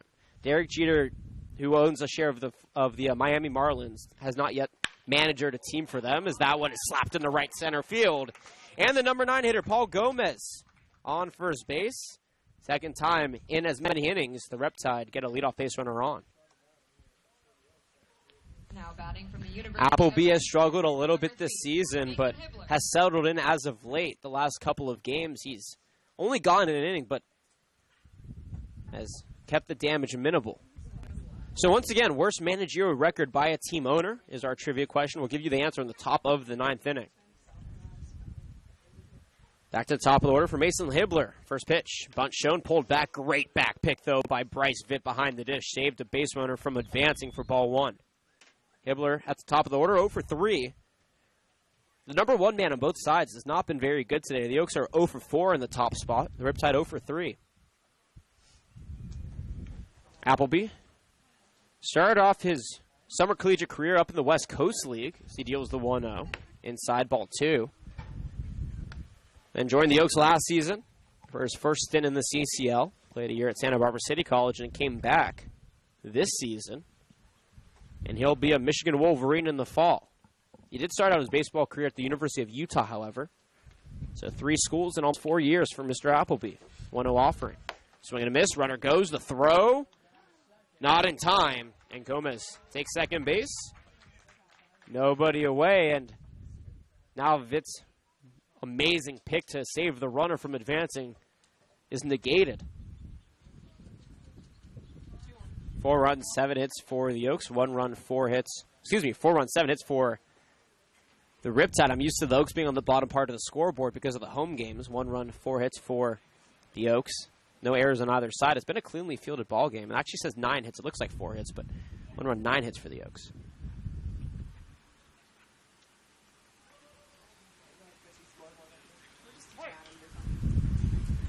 The Texas Longhorn digs back in. He's wearing those Texas-colored shoes with the dark orange and white. I'm not exactly sure. What's that shade of orange called? 2-1, bunt down, but it goes foul as soon as Vitt picks it up. Evens the count. Is there a name for that shade of orange, Jordan? Burnt orange. Not only a statistician in sports, but a statistician in colors as well. Look at Jacob Plack.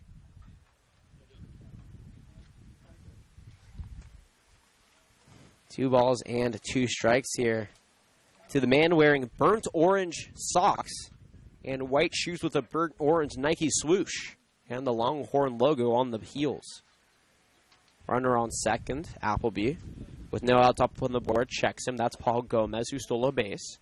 Towing the rubber and offers the 2-2. Slap to left center field, going back, and drops. Good for extra bases. Coming home is Gomez. Rounding second and coming to a stop is Mason Hibbler. He's 1 for 4 now and has a big RBI. It's a 4-run ball game. 5-1, the Riptide lead. Appleby does not have his crispest stuff today. The off-speed is not quite sharp enough. He's going to have to settle down here to keep the Oaks in this ball game. The Riptide have 1 less hit than the Oaks, 9-8 in that category. Now Steve Curry stepping in. Solis is looking back at the bullpen. Appleby was trying to see if he would come out, but he hasn't. And now Solis, as time is called. And it looks like actually there's going to be a fielding change out and left. Andrew Lucas is going to come in, and Tyler Ryan's going to come out. The Oaks want a little bit more speed out there and left and perhaps some more power in the batting order. It looks like Tyler Ryan might be a little bit injured. He's hobbling over to the dugout. Andrew Lucas, the youngest prospect named to the game from Camarillo High School, headed to CSUN in the fall. He's a phenomenal young talent, someone to keep an eye on for many years to come. But first, still have a full inning here for David Appleby. Runner on second, 1 around, 5-1 the score. And the first pitch here to Curry is slapped over to third. Cockerell on the second hop, fires it over to first. It was off. And Bart West could not apply the tag as he had to jump to his left to make the catch. That's an error on Chase Cockerell, and the Oaks have given up now runners at the corners with nobody out and already a run around in the inning. Next up from Oklahoma Wesleyan University. First error up on the game here for either side. Chase Cockerell could not set his feet and get it over to West quick enough, and West did a great job making the catch, but it's hard to do 2 things at once, and he couldn't make the catch and apply the tag at the same time. Austin Soyka now stepping in, 1 for 3, an RBI single, a line out, and a ground out to his day. Runners at the corners. And the first pitch in here from Appleby. A high hopper over to third, Cockerell over to first. That one gets to West for out number 1, but a productive out scores Hibbler. 6-1. The Riptide tack on another run. It's an insurance run. They're up by 5 now. Over to second, by the way, with Steve Curry. From Stony Brook University, number 24, Brandon Alamo. Brandon Alamo from Stony Brook now steps in. He's 0 for 2 today with a sacrifice flyout. In the fourth, he had a fly out to center. In the second, a ground out to second. First pitch to the lefty. Swing and miss, strike one. There's that good slider that we all know Appleby has. Now it's about doing it on a consistent basis. The Oaks need to limit the damage here. 5 runs is not impossible, but with only 1 inning left, it is a hill to climb. That one slapped down the left field line, but just goes foul by about 2 feet. And Appleby is now ahead in the count for the first time in the inning. No balls and 2 strikes here to the cleanup batter. Yep, a single to Gomez to lead off the 8th. A double to Hibbler. Steve Kerr reached on an error, and Austin Soika grounded out the 3rd. Step and a half lead off of second for Curry. Appleby taking his time, toes the rubber. Takes a breath from the stretch, offers the 0-2 in the dirt. Good block by Vitt. He has been very active behind home plate today. That puts a ball up on the board, 1-2 the count.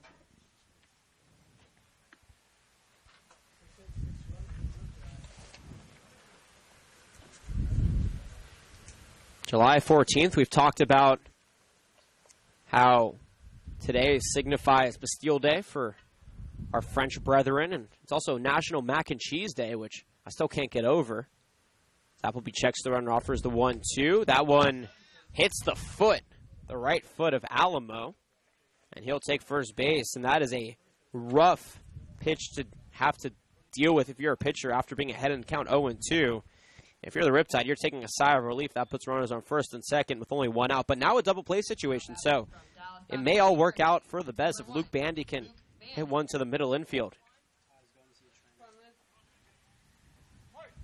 Bandy does have a home run today that scored 2 back in the 4th.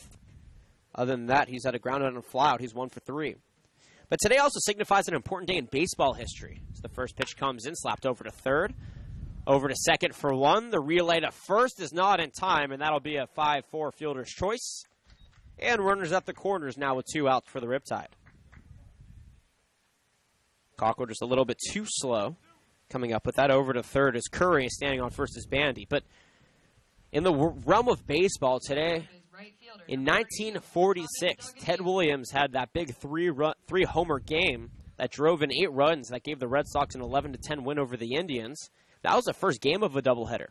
One of the homers was a grand slam off of Steve Gromick. Thomas Delgadillo steps in. He's reached base 2 of the 3 times. First pitch is a ball. The runner goes. Vitt does not make the throw.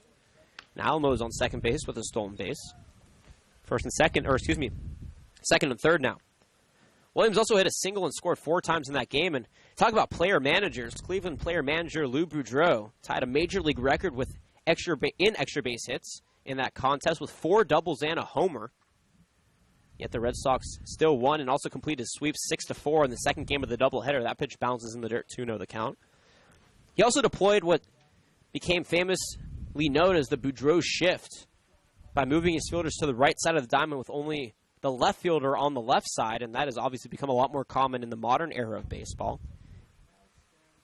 Today, this is obviously, as I mentioned, a very common defense used for power hitters. But in 1946, it was not as common as that one's a one-hopper. Back to Appleby at the mound. Lightly over to first for out number 3, and we'll have to leave it there. 7.5 have come and gone. 2 runs, 2 hits, and actually 8 have come and gone, but 2 runs, 2 hits, 1 error. And a pair left on base for the Riptide. Put us through the 8th inning. 6-1 Riptide lead. The Oaks have 1 more chance and 3 more outs to try to make up the 5-run difference when we come back on the Oaks Baseball Broadcasting Network.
13. Will Pickett. Back here in the top of the 9th inning, the Oaks have 3 outs to try to make up a 5-run difference. The Riptide, though, on the other side, still have Robbie Evans out there. They're trying to close things out here in the 9th frame. It's been a pretty quick game. 2 hours and 5 minutes in is the first pitch to Pickett's.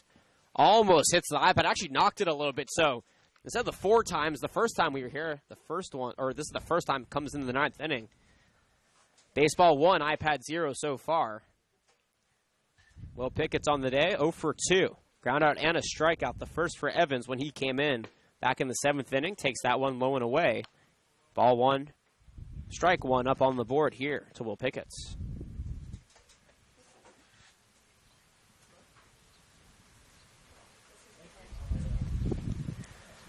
1-1 offering. Swing and a miss, strike 2.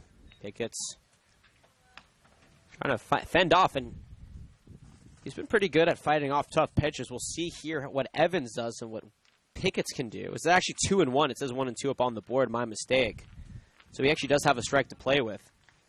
Pickett's has emerged at the biggest time of the season for the Oaks. And that's strike 2 on the outside corner to even the count. So I promised that we would give our trivia question, or the answer, I should say. The worst managerial record by a team owner. That is a team owner who also managered for the same team while he was an owner. Ted Turner, back in 1977, went 0-1. The slider misses outside. Of course, the famed CEO of Turner Sports and the creator. He actually managed the Atlanta Braves back on May 1st, 1977. Went 0-1 as a manager and decided to call it quits thereafter. Payoff pitch. Inside, ball 4, Pickett's. Great job there, finding a way on base. The Oaks got the leadoff base runner on. Second walk in up by Evans. So while we didn't get any correct answers, I do want to say a big thank you to the Simonsgard family, Jeff and Julie. And in honor of you all participating, I am still going to award you with a free raffle ticket, courtesy of the Caneo Oaks. So I will leave that with Jackson. Swing and a miss by Elijah Alexander for strike 1. He's 2 for 4. And Jackson will either hold it on or give it to you guys. And on July 24th, you may be the winners of some pretty cool Angel swag. 0-1 pitch. High and deep to right center field. Delgadillo and Bandy converging on it. And Bandy at a center field makes the grab for out number 1. Once again, big thank you to the Simonsgard family. Congratulations on the raffle ticket.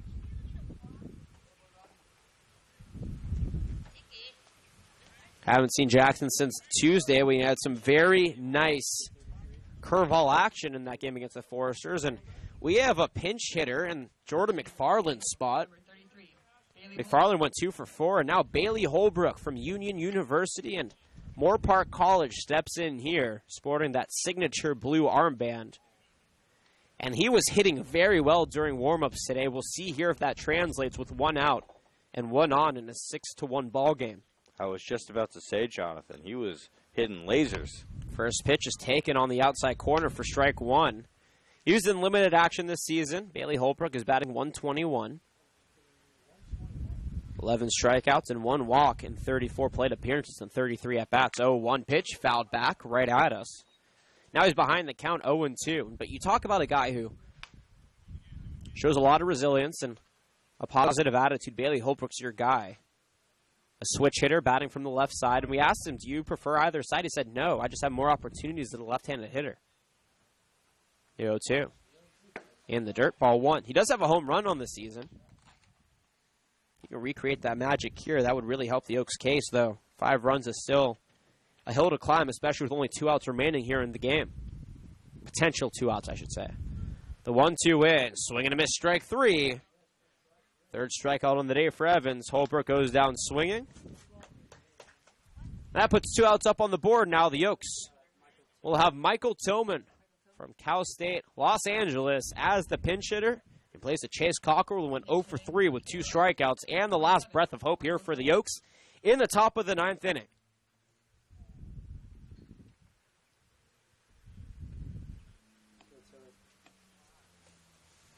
Tillman, though, has shown a lot of clutch this season. We've seen him in in late games, gets some very nice RBIs. He led Pierce Junior College in batting average this past season. First pitch is a strike at the knees.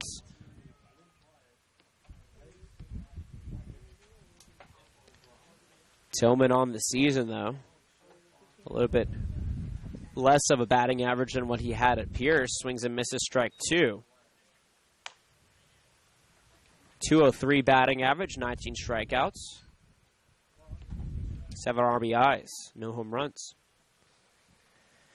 Evans, 1 strike away from putting this one in the books. Toes the rubber, runner on first, 2 outs, the 0-2. In the dirt. Tillman thought about going, held back wisely. Ball 1 now. Tomorrow, the Oaks have to finish out a suspended game. 8-8 going to the 10th inning, and then a full ball game against the Riptide. 1-2. Outside, Tillman lifted the bat, but didn't go around, and that evens the count.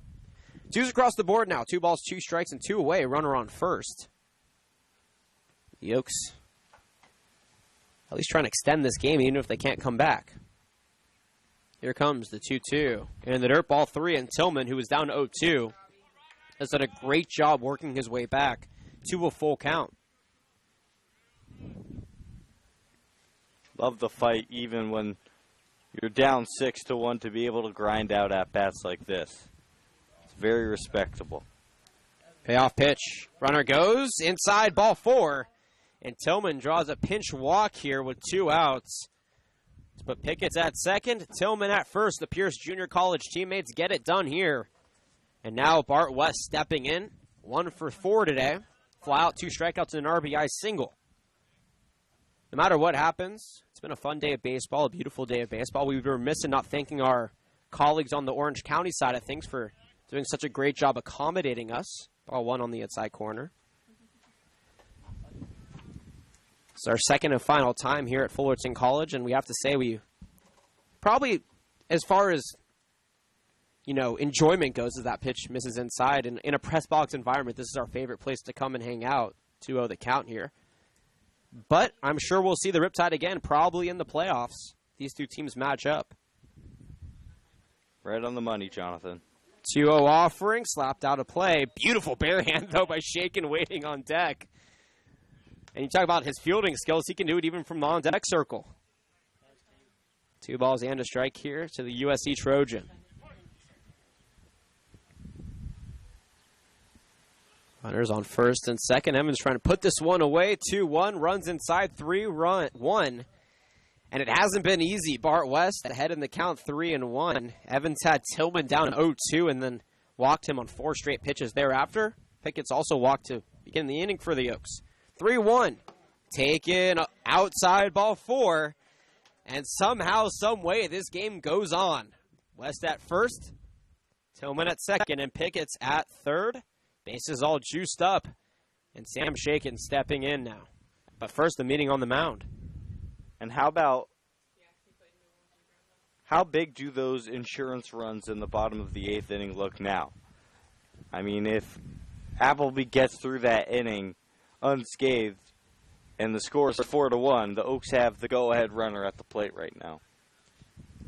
Yeah, the worst that the Oaks can do, at least right now, is make it a 6-5 ball game. So that insurance run is always so big. Here we go.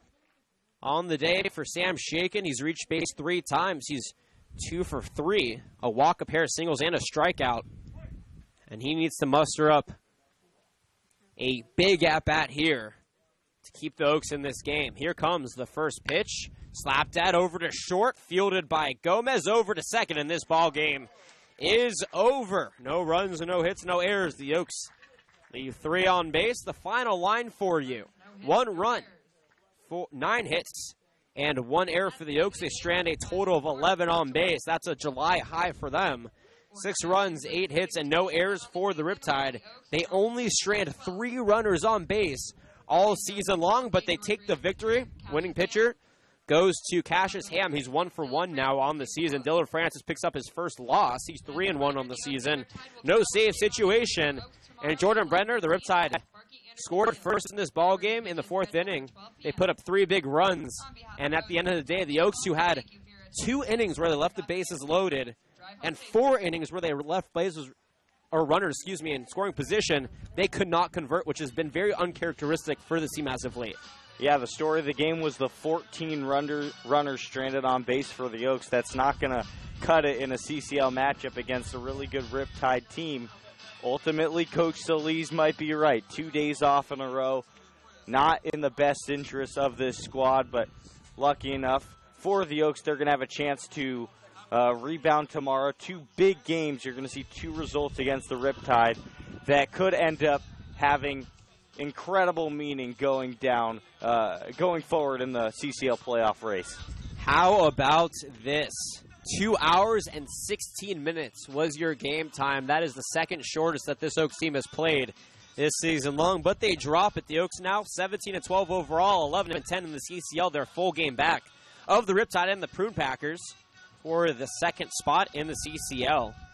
And the Riptide moved to 16-11 overall, 14-10 in the CCL, and that makes tomorrow's 2 results that much more important. Some big stats for you on the Orange County Riptide side. Luke Bandy had the only home run of the game. It was a 2-run shot in the 4th inning. He ended up going 1 for 4.